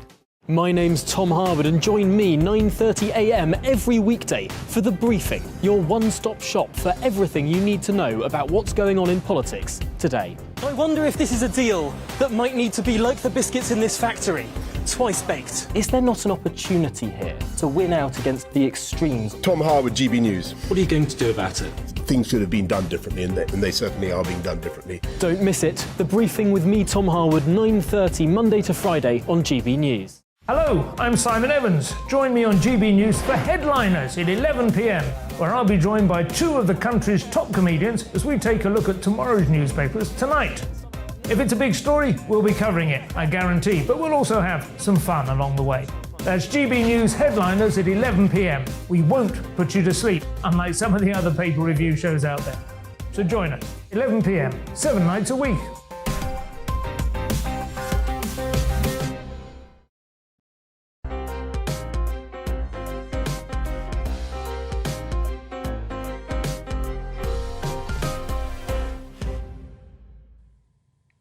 Welcome back. The central promise of cryptocurrency was to revolutionise the world of finance as a decentralised system that took finance away from the control of central bank authorities. Controlled instead by blockchain, crypto, which includes Bitcoin, would be the disruptor of many industries and give access to wealth for all with cheaper, faster money transfers. With no central control, it was reasoned collapse couldn't happen as there'd be no single point of failure. Earlier this month, one of the world's largest cryptocurrency exchanges, FTX, filed for bankruptcy. It has liabilities of $9 billion, and its collapse has led to millions of people losing their money. Sam Bankman-Fried has been accused of running the company as his personal fiefdom. So does the collapse of FTX demonstrate that government regulations over finance are, after all, essential? Nigel Green is the CEO and founder of the De Beer Group, one of the world's largest independent financial advisory and fintech organisations. Hello and welcome. So is this the beginning of the end for cryptocurrencies, or is it maybe just a single example of bad governance? It's an example of our governance for sure. It's definitely not the end of crypto. It could actually be the start, because really you could clean out the bad people in the crypto industry and really end up with some regulation, which would be good for the industry. And that ultimately could see the crypto industry take off. But right now, yeah, it's a terrible situation. A lot of people lost a lot of money, and some of those in the UK, 4% of a million people in the UK. So 40,000 people, I believe. Have you any idea about personal losses? Have you heard any stories about how much individuals have lost? No, they haven't publicised it yet. They've just given a list of the biggest losers with no names. So we don't know that, unfortunately, yet. In fact, the whole thing's, there's so many rumours, Michael. It's difficult even preparing for your programme. They asked me to talk and it's like, OK, what's the rumours and what's true? I'm really trying to come to, sort of these are the facts and these are the things that are not known yet. Given what has happened here and that some people have lost money, even if we don't know how much, is it advisable for the average person to be advising in cryptocurrencies? That's a good question. I mean, we certainly need regulation, that's for sure. I think people need to understand what they're doing. And don't forget, you can trade cryptocurrency, but you can take it offline. So that's really the key. And everybody says they're not your keys unless you take them offline. Okay, and I think that's crucial. Should you leave your money on an exchange? No. What is the sort of regulation that you think is appropriate? By whom? Well, governments have to regulate the exchanges first of all. So, if you're putting your money with a bank, so let's say an exchange is very similar to a bank. If you take FTX, the money's come in. They've given the impression that the money's there, so they built software on top to make it look as if the money's not in the account. Then they've used that money and they've lent it to a fund which they're running. And some of that money's gone into their own pocket, and then the rest of it, it's almost like they've put everything on black and it's come up red.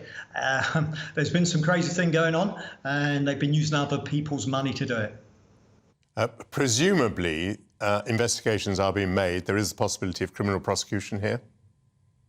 There has to be, absolutely. But I mean, there's all sorts of implications. There's political implications as well. Democrats had 50 million given to them by FTX, and of course, again, I don't want to start rumours. I'm not starting them, am I? They're actually there already. So already people are saying, are the Democrats taking this seriously? Is the regulator in America? I mean, even Gary Gensler, that's the head of the SEC, people are saying he hasn't taken action. So regulators 100% need to take action, and that's a global thing. But you've also got influencers that have been happy to be paid and stand up and say this is good. Tom Brady included, and what a great footballer. But unfortunately, his name's been involved, and how do you handle that? I mean, this morning Elon Musk said that Twitter is going to have payments on it, and Dogecoin went up 20%. So all you need is Elon on side and boof. So right now, you need to understand what it is and be cautious.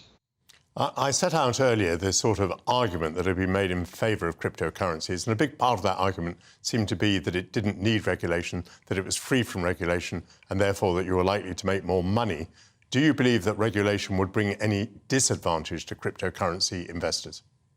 Depends how far the regulation goes. I mean, right now, if you're using a bank and you send your money to America, or you're sending money to perhaps Latin America, it goes via. So it's expensive. The banks make money, and it's super slow. So if you have cryptocurrencies that are less regulated and super fast, then it saves people money. I mean, how much is in remittances around the world? And you end up with people, it costs them an absolute fortune, particularly if they use Western Union, to send their money somewhere else abroad. So if you have a good digital system that has some regulation, but not excessive regulation, that has to be to the benefit of everybody globally. Yes, that is an interesting point. Tell us a little bit about this particular story. How was it that FTX came to grief? How was it caught out? So what happened was they had their own token, which was FTT. And the token was held by lots of people, including Binance. So then it was publicized that they had debts, and they didn't have enough assets to cover the debts. It was also said that they were negotiating with the regulator, so the SEC, to get favourable terms for themselves and not for other cryptocurrency exchanges. Binance announced that FTX had not enough reserves. They said they were selling the tokens. So then, if you like, there was a run on the bank. Everybody was cashing in, everybody was trying to sell. So, it doesn't matter what bank it was in the world. If everybody's taking their money out, guess what? Last man in. So it collapsed. But literally, then when it collapsed, they found no accounts, no board meetings. The company was run by a messaging system that had disappearing messages. I mean, it sounds like super horrific. And why was nobody watching? I mean, it was in the Bahamas. They come out red-faced. Difficult. And yet, despite that, you believe that cryptocurrency will be a very important part of the future. Explain why. I think it's a failure of government. I think it's a failure of regulation. I don't think it's a failure of crypto. So, you know, the underlying product is good. Crypto is good. Digital currencies is good. They're efficient. So I think there's a Sam Bankman-Fried failure. There's an FTX failure. That doesn't mean there's a crypto failure. Okay, the underlying reasons why crypto is good are still there and are still intact. But the people I speak to who are invested in crypto, I am not myself, talk of it with enormous ups and downs. I mean, they talk about it more or less as though it were betting on a horse. I mean, are you suggesting that it's going to continue to be like that, or is it in some way going to become, you know, embedded as an accepted and, if I may use the term, thoroughly respectable part of the financial system? I believe it will be a respected part of the financial system. So just just think yourself. Okay, let's try and persuade you, shall we? So if we got Bitcoin, there's a limited amount. So you got 21 million Bitcoin. So the code limits it. So let's say the Labour government get in. Am I allowed to swear on this program? So Labour get in and they decide everybody needs to be equal. So they start printing money. So they start flooding the country with money. Guess what? Okay, the pound devalues. So people believe that if you've got a computer keeping score, that's better than a government keeping score.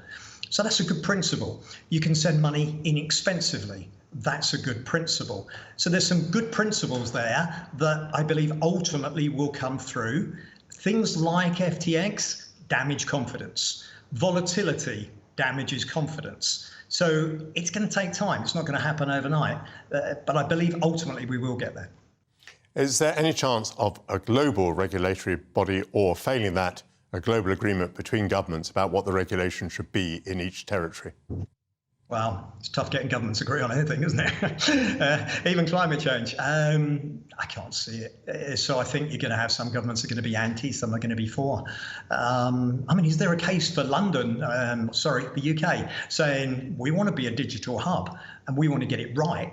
You know, the UK has had so much of its success because of financial services. So, you know, could the UK get it and actually regulate it properly and actually become a centre? Okay, maybe a good way for Rishi to have a go and rebuild London as a centre, only from digitalisation with really good regulation. Let's see, but I can't see every country agreeing, no, unfortunately. No, but nonetheless, despite this failure at FTX and the people who've lost their money, it sounds as though you are being pretty optimistic, and certainly you think that cryptocurrencies are here to stay. Nigel Green, thank you so much for coming on GB News today. My pleasure. Coming up, from Health Secretary to King of the Jungle, will Matt Hancock be the victor on I'm a Celebrity? And if he is, will it be, as Shakespeare wrote in Richard II, a hollow crown? All of that is after the news headlines with Tatiana Sanchez.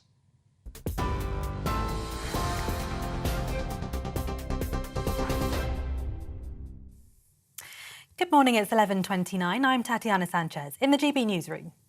The government says the online safety bill will be updated next month to criminalise the encouragement of self-harm. It said the changes have been influenced by Molly Russell, the 14-year-old who ended her life in 2017 after viewing content linked to suicide and self-harm. The new bill would target online material that manipulates the vulnerable, making it illegal to do so. Cases of diphtheria among asylum seekers in a Kent migrant centre are thought to have risen. It's after a man at the overcrowded Manston Migrant Processing Centre is thought to have died from the disease. The government is expected to announce tomorrow the number of infections has climbed to around 50. Protests against COVID lockdown measures are continuing in China after 10 people died in a tower block fire in Urumqi. Demonstrators claim coronavirus measures, which have seen residents locked down for as long as 100 days, may have impeded their escape. Civil unrest has now spread to Shanghai and Beijing at a level unseen since President Xi Jinping took office, with chants calling for him to resign. And the Queen Consort is to break with the time-old tradition of having ladies in waiting, opting for Queen's companions instead. Buckingham Palace has announced the names of the 6 women who support Camilla in her official duties, in addition to her private and deputy private secretaries. It's believed the companions' work will be similar, but not as extensive as the late Queen's ladies in waiting. TV, online and DAB+ radio. This is GB News. Now it's back to Michael Portillo.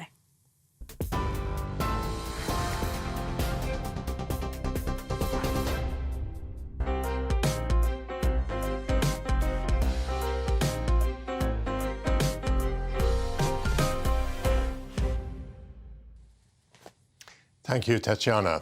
Well, after 3 weeks, the former Health Secretary, Matt Hancock, is still in the jungle, and therefore he could emerge as the victor in the I'm a Celebrity, Get Me Out of Here TV programme. He's been slimed, he's eaten unspeakable parts of wild animals, and he's revealed that he's looking for a bit of forgiveness. Whatever happens in the vote tonight, a question mark hangs over his political career. Unless he can recover the Conservative Party whip, he stands little chance of being re-elected to Parliament. Matt Hancock is not the first sitting MP to go into the jungle. Nadine Dorries said that appearing on the programme was a publicity gift. She lost the Tory whip for a while, but she went on to become a cabinet minister appointed by Boris Johnson. Kezia Dugdale from the Scottish Labour Party was also a sitting member of Parliament when she appeared on the show in 2017, and she escaped with a written warning from her party. Other former politicians who've been subjected to the trials of the Australian bush include Stanley Johnson, Lembit Opik and Robert Kilroy-Silk. Professor Peter Ayton studies behavioural decision theory at the University of Leeds. Very nice to see you. Thank you for coming into GB News. So Matt Hancock talked about wanting to go into the jungle because he suffers from dyslexia and he wanted to give publicity to his campaign. What do you think about the reasons that people go into the jungle? Well, if you put yourself in the mind of Matt Hancock, if that's not too demeaning a challenge for a minute, I mean, you could imagine he might have evaluated what the pluses and the minuses of that decision were. And, you know, on the plus side, I mean, he doesn't make much of it. There's a lot of money, apparently, he's been offered. There's also the opportunity for self-promotion. I mean, he looks as though he's at some sort of junction point in his political career. Maybe his ministerial career hasn't got much of a future. And there's also the thing that he talks a lot about, as you just mentioned, this opportunity to pass important messages to the public and to promote dyslexia. On the downside, there's the obvious thing, he has to eat these revolting things that you mentioned, but he also has to weigh up what public opprobrium will be, not just for him eating these things and you know, being subject to what supposedly is a humiliation, but of course, it doesn't look like there's any shortage of people willing to take the money to do this show. Perhaps they're not the sort of A-listers that we would normally think of, but you know, the show works. And he's also got to calculate what the public will think of not just the humiliation that he's willing to put himself through, but also that he looks like he's self-interested, he's pursuing money, and he's pursuing self-promotion. And you know, those are the sort of simple pluses and minuses on his balance sheet. The science in decision theory, you know, what can decision theorists like me tell you about this, is that despite his reasoning, despite his arguments about why he chose, he probably doesn't actually really know why he did what he did, any more than you and I could judge why he did what he did by watching. So the science says that we don't really know about our own decision-making processes. We have a sense of the conclusions that our judgments make, but we don't really know how we're weighing up information. Peter, we can now talk to someone who once said, this programme, I'm a Celebrity, is about ritual humiliation. Edwina Currie, a former minister and survivor of the jungle. Edwina, it's lovely to see you. First of all, do you approve of the fact that Matt Hancock has done this while being a sitting MP? Morning, Michael. No, of course I don't. He's got a job already. He should be looking after his constituents. He should be in Parliament voting, very important issues coming up. And of course, he shouldn't be in the jungle. And I've said so already on that many times. But that said, it's TV gold. My goodness, isn't it just? I'm very struck, actually, Michael, by the division between those who watch this programme. It's about 12 million people, and quite a large proportion of the adults of the United Kingdom. And those who, holding their noses, say, no, they don't, they never watch it. But they can't understand why Matt Hancock is doing so well. If you watch it, you can see why he's doing well, because what is coming across in this programme, hour after hour of it, is a whole host of good qualities.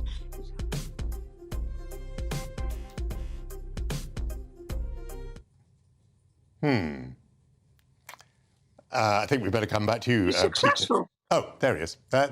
Sorry, Edwina, we lost you for a split second. Yes, we're seeing a whole host of qualities from Matt Hancock, and he is being successful. Tell me a bit about your experience of it. You did rather well. I'm afraid, I think you came fourth, and it's obvious that Matt will come at least third, so your little record has been broken. Well, what was the worst thing for you? Some people have said it was the boredom, was it? Remember that Carol Thatcher came first, and actually it enhanced her reputation for quite a long time after that.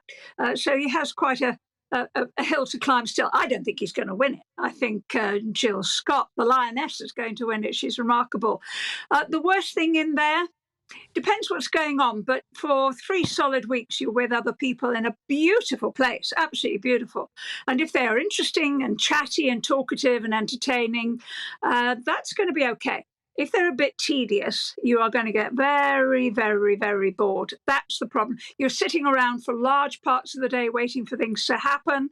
And, you've nothing whatever to entertain you. You know, books, you've no paper, you can't draw, you can't play on your phone. You are completely cut off. You're totally dependent on the people that you're with.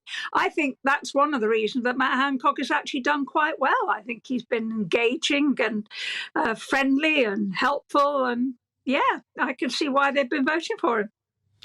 Was it a net positive for you, Edwina? And even if it was, which I suspect it was, when you came back, did you feel rather discombobulated? Did you feel that it was difficult to return to normal life? Did you feel unsure about how people would greet you? Well, I became much better known, particularly amongst younger members of the public. I was helping with a charity choir thing in the Arndale Centre in Manchester immediately after I came back. And I was struck with how many people wanted to come and have my photo taken. So I would shove the bucket under their nose and say, "It needs a gold coin in there if you want my photo."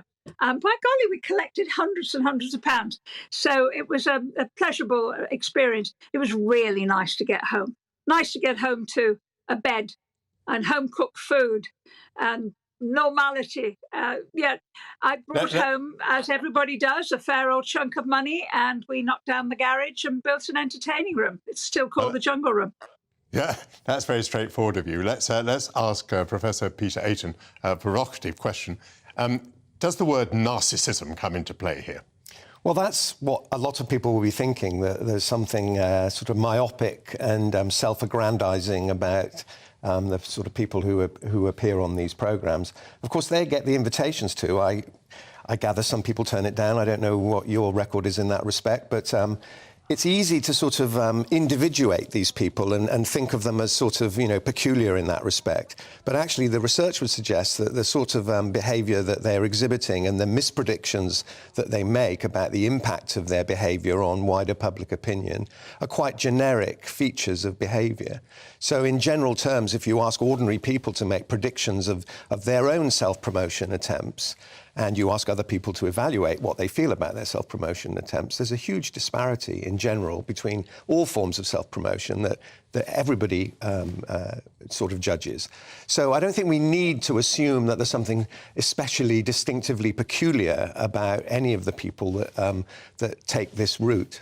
Since you half asked me the question, I will tell you that I have been approached on this, and a lot of money was indeed offered.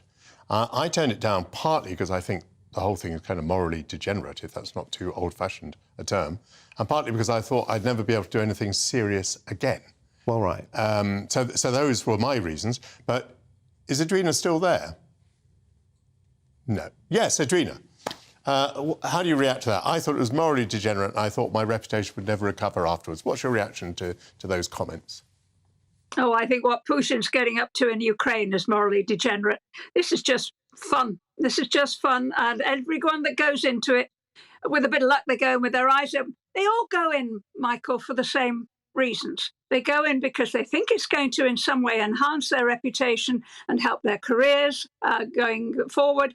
And they go into it because they get paid a chunk of money, which is always very, very welcome. And so the real hypocrites are the ones inside who are going to Matt Hancock. Oh, my dear, you really shouldn't be here. Oh, how horrible. Because they're the egotists and they're the hypocrites. Matt has simply got on with the job. And I think he's done it very, very well. It will not make a scrap of difference in improving his employment prospects when he comes out. In fact, he's still going to have to face the music when he gets back to see his constituents. And it may well be, Michael, that you are his model. And what he really wants to do in future is be a top star presenter on TV. There you go. I very much hope not, because he might well crowd me out, and certainly he's going to come back with his reputation enhanced. So we've heard about some of the competing impulses. Edwina's talked very frankly about the role of the money. She also thinks that people criticising this are hypocrites. What's your overall reaction to this? I mean, politicians seem to be in a peculiar place because they're going to attract cynical, derision, because it looks like, and indeed it probably is happening, they're trying to monetize the opportunity they have to cash in on their sort of public prominence. And, their career's an insecure one. I mean, Matt Hancock isn't at retirement age yet. What's he actually going to do? I mean, Ed Balls was another case. I don't believe that he took a vast sum of money when he did the Come Dancing show. But clearly, he no longer positions himself as somebody who wants to be on the world stage as an economic or political commentator. He's more of a sort of everyday he's a sort of nice chap. I don't think anyone sort of thinks particularly ill of him. Perhaps they do, I don't know. But, he's not going back into politics in any serious way. As indeed, I suspect, any politician. I mean, Nadine Dorries might be the one exception to the rule, that she ends up in the cabinet having had the whip taken away from her. Perhaps Matt thinks something like that will happen to him. I'd just like Edwina to tell us about the hat that you're wearing, Edwina. Is that a trophy? Is that an important souvenir from your time in the jungle? It is indeed. I brought back this and I brought back the boots. Very good boots indeed. And they both had to come with me on the plane with me wearing them, because this is not going to go into a suitcase. So 30 hours on the plane with me with this hat. This is the serious one. I brought them back partly because I thought I might, auction them for charity, but I'm too fond of them and I keep them. Well, thank you very much, Edwina Currie. You're back on our screens because I'm a Celebrity is back on our screens. Lovely to talk to you. Thanks to Professor Peter Ayton. Thanks for coming in. Well, coming up, it seems that most of us can't live without a little fix of chocolate. The average Briton consumes 7,560 chocolate bars in a lifetime. What is it about the sweet stuff that is so tempting? Chocolatier David Greenwood-Haig will be here to tell us after the break.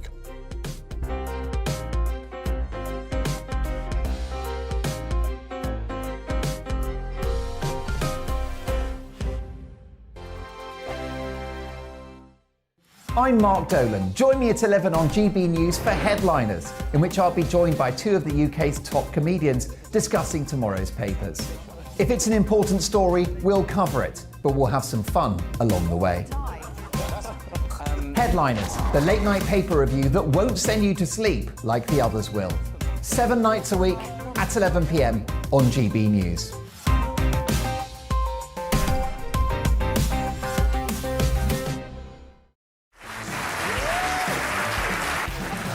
My name is Andrew Doyle. Join me every Sunday evening at 7 p.m. for Free Speech Nation.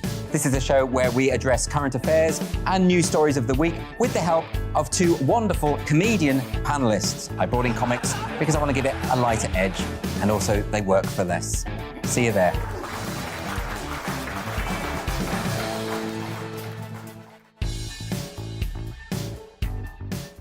Hello, I'm Michelle Dewberry, and you can join me every weekday 6 till 7 on Jubes and Kerr. Me and my panel will get stuck right into the day's events, and I can tell you, in fact, I can warn you, expect some robust debates, some strong opinions and perspectives from both sides of the fence. It's about you at home as well. I love to read out all of your comments, or at least as many as I can. So join me, Michelle Dewberry, Monday to Friday, 6 till 7 on Jubes and Co.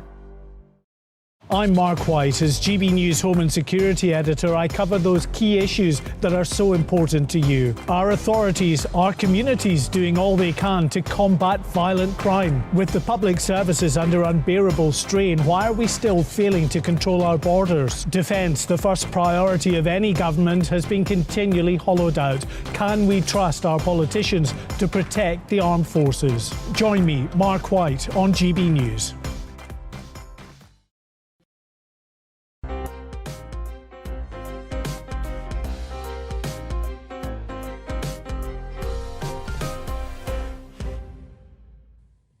Welcome back. Later this week, you may be opening the first door on your Advent calendar. Many people believe that it's the only time of the year when eating chocolate before breakfast is acceptable. The average Briton eats over 7.5 kilos of chocolate every year. And apparently only Switzerland, Austria, Germany and Ireland consume more per capita than we do. Eating chocolate is associated with feeling happy. A study in 1996 showed that eating chocolate causes the release of endorphins in the brain. David Greenwood-Haig is an international chocolatier, and he joins me now. How lovely to see you. Welcome. Good morning. Beautifully attired, but tell me about that in just a moment. Do you buy this chemical explanation about the pleasure of chocolate, or is it just that it tastes great? No, I think there's much research been proven. It's got 1,500 different aromas. It's got dozens of antioxidants and endorphins that release in the brain. It's been around for 5,500 years. So the ancients knew all about it, and that's the reason they took it, because it wasn't pleasant. It was a medicine that you took for the benefits it gave you. Very interesting. I've often worked with chocolatiers and indeed chefs who wear a jacket like yours, but I've never seen a jacket so beautifully decorated, embroidered. Tell me about the origin of this. I've just had 3 weeks in Ghana working with some cocoa farmers, teaching them to make chocolate and indeed teaching them how to taste like we're going to do today. And as part of that, they wanted to change my jacket to prove that I was Ghanaian. They said I was a white Ghanaian, and they wanted to decorate with kente cloth, so they've adorned my jacket with kente. Very interesting. So there's clearly an important ethical element around the production of chocolate. It mainly does come now from West Africa, does it? 70% of the world's cocoa is produced in West Africa. Côte d'Ivoire is 40% and about 20-some% from Ghana. And then you've got Nigeria up and coming, who aim to be the second largest producer by the end of next year. And when we eat or drink chocolate, should we be worried about the conditions of the people who produced it? Absolutely, we should. It needs to be the prime reason for our decision. It seems immoral that I can buy a 30p bar of chocolate in some of our retailers, and I can't send you a letter from Wakefield to London for 30p, but I can bring cocoa halfway around the world for that. So I think if we've only paid 30p, then somebody hasn't been paid fairly in that mix. And what is being done about that? There are groups around the world now. So Fair Trade is one group that are doing some lots of work. There are the direct cocoa industry now. We've got makers all across the UK and across Europe who are buying cocoa beans direct from farmers, paying them directly. And that the best way to ensure farmers have got more money is to put the money in their hand. There are sometimes 15 people between the consumer and the farmer, and that isn't good because they all add a margin and the farmer gets less and less. And if I understood you correctly, you're trying to change uneducated workers into educated entrepreneurs. Absolutely. 82% of a cocoa pod is waste. And if we bought the whole pod, because we only buy the bean and we leave them with all the waste, then we would absolutely reduce that 82% and try and commercialise it.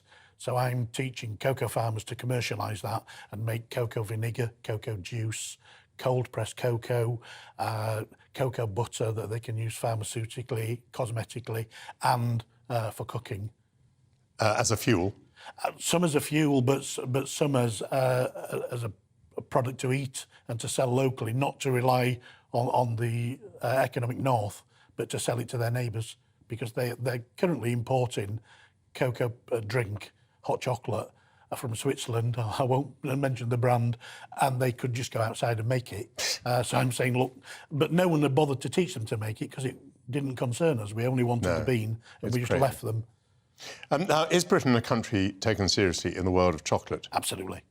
Absolutely. Now, I'm slightly surprised because I remember in the days when we were in the European Union, one of our leading manufacturers, its product was not described as chocolate. It had to change its name away from chocolate. But we do have good chocolate makers. We're fantastic chocolate makers. Certainly in the new bean to bar movement, you remember we had the craft brewery movement, and we had the craft coffee house movement with Starbucks led. So all of a sudden we all know about Robusta and Arabica and those things, and we didn't about chocolate, because the big manufacturers want to put it all in one big vat, blend it, and you don't know the difference. And a friend of mine in Cleethorpes called Duffy was listening to the news, Radio 4, on his way home one day, and he heard this story about chocolate, and he thought, I could do that. And he used to work in the motorsport industry, so he understood engineering.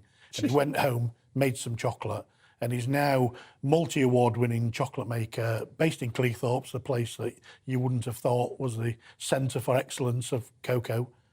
And he's making amazing chocolate from all over the world. He's paying farmers directly and making sure it's right.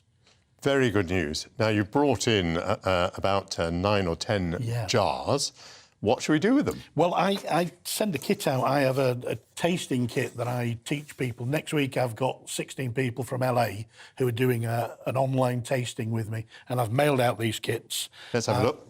And in these kits, we have 6 different chocolate samples.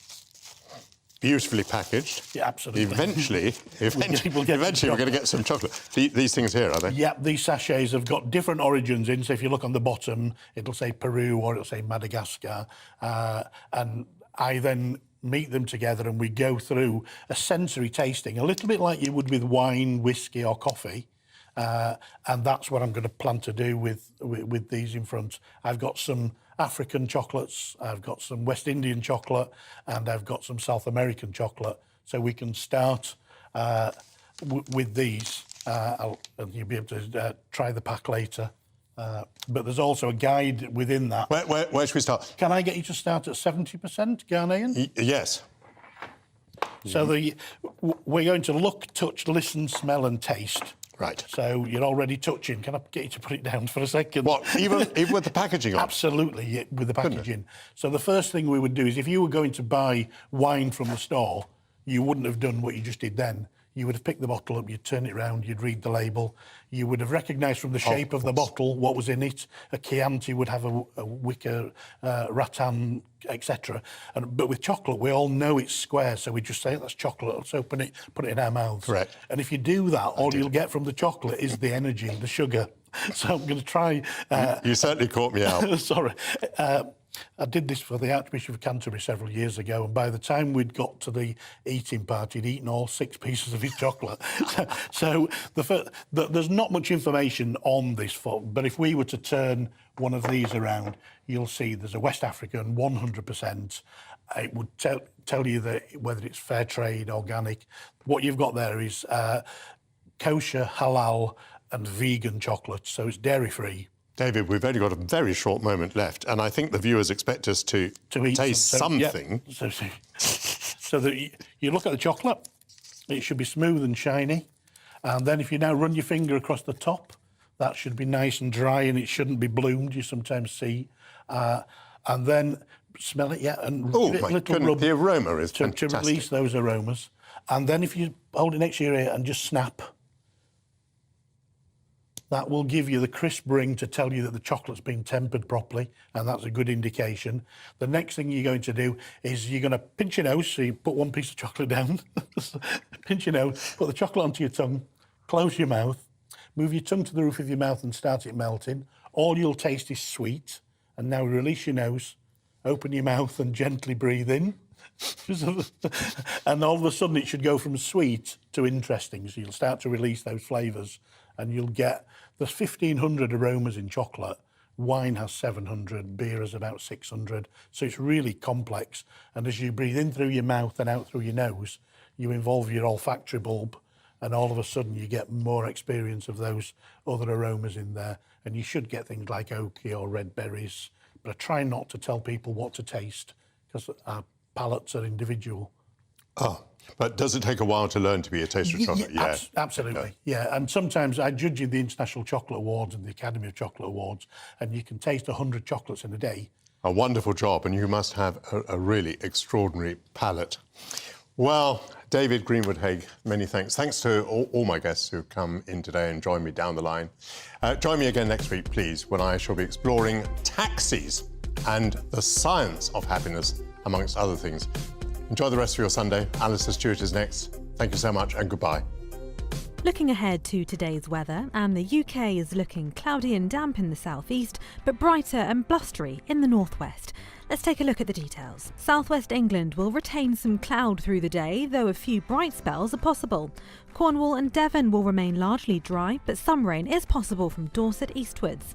This early rain across southeast England could clear initially before redeveloping later, possibly heavy at times.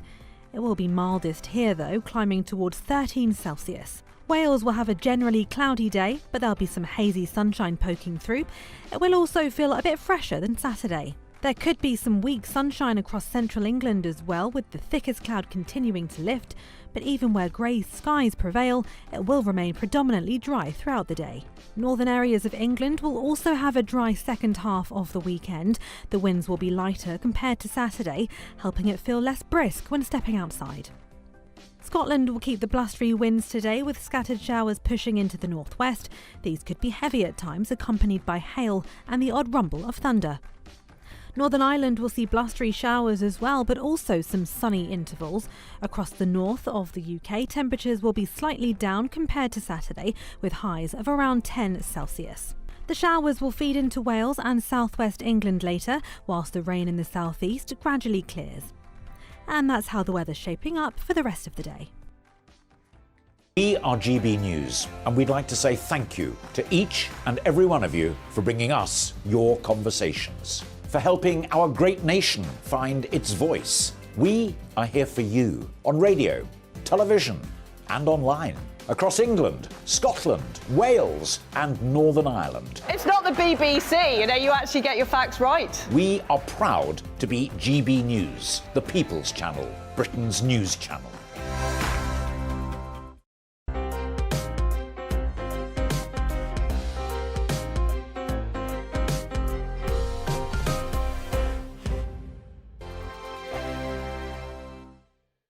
We are GB News, and we'd like to say thank you to each and every one of you for bringing us your conversations, for helping our great nation find its voice. We are here for you on radio, television, and online, across England, Scotland, Wales, and Northern Ireland. It's not the BBC, you actually get your facts right. We are proud to be GB News, the People's Channel, Britain's news channel.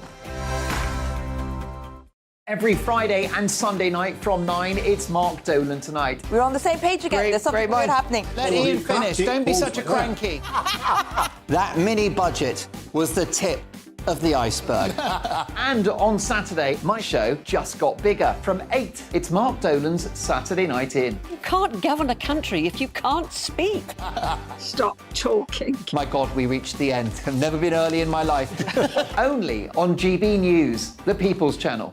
Hello there, it's Eamon Holmes here from Breakfast on GB News. We're not just on your television and your screens, you know. We're on DAB plus digital radio, so you can listen to your favourite shows on the move. If you've not yet listened to GB News Radio, it's very simple. We're on your radio player and TuneIn apps, on your smart speaker, phone or tablet, or online at GB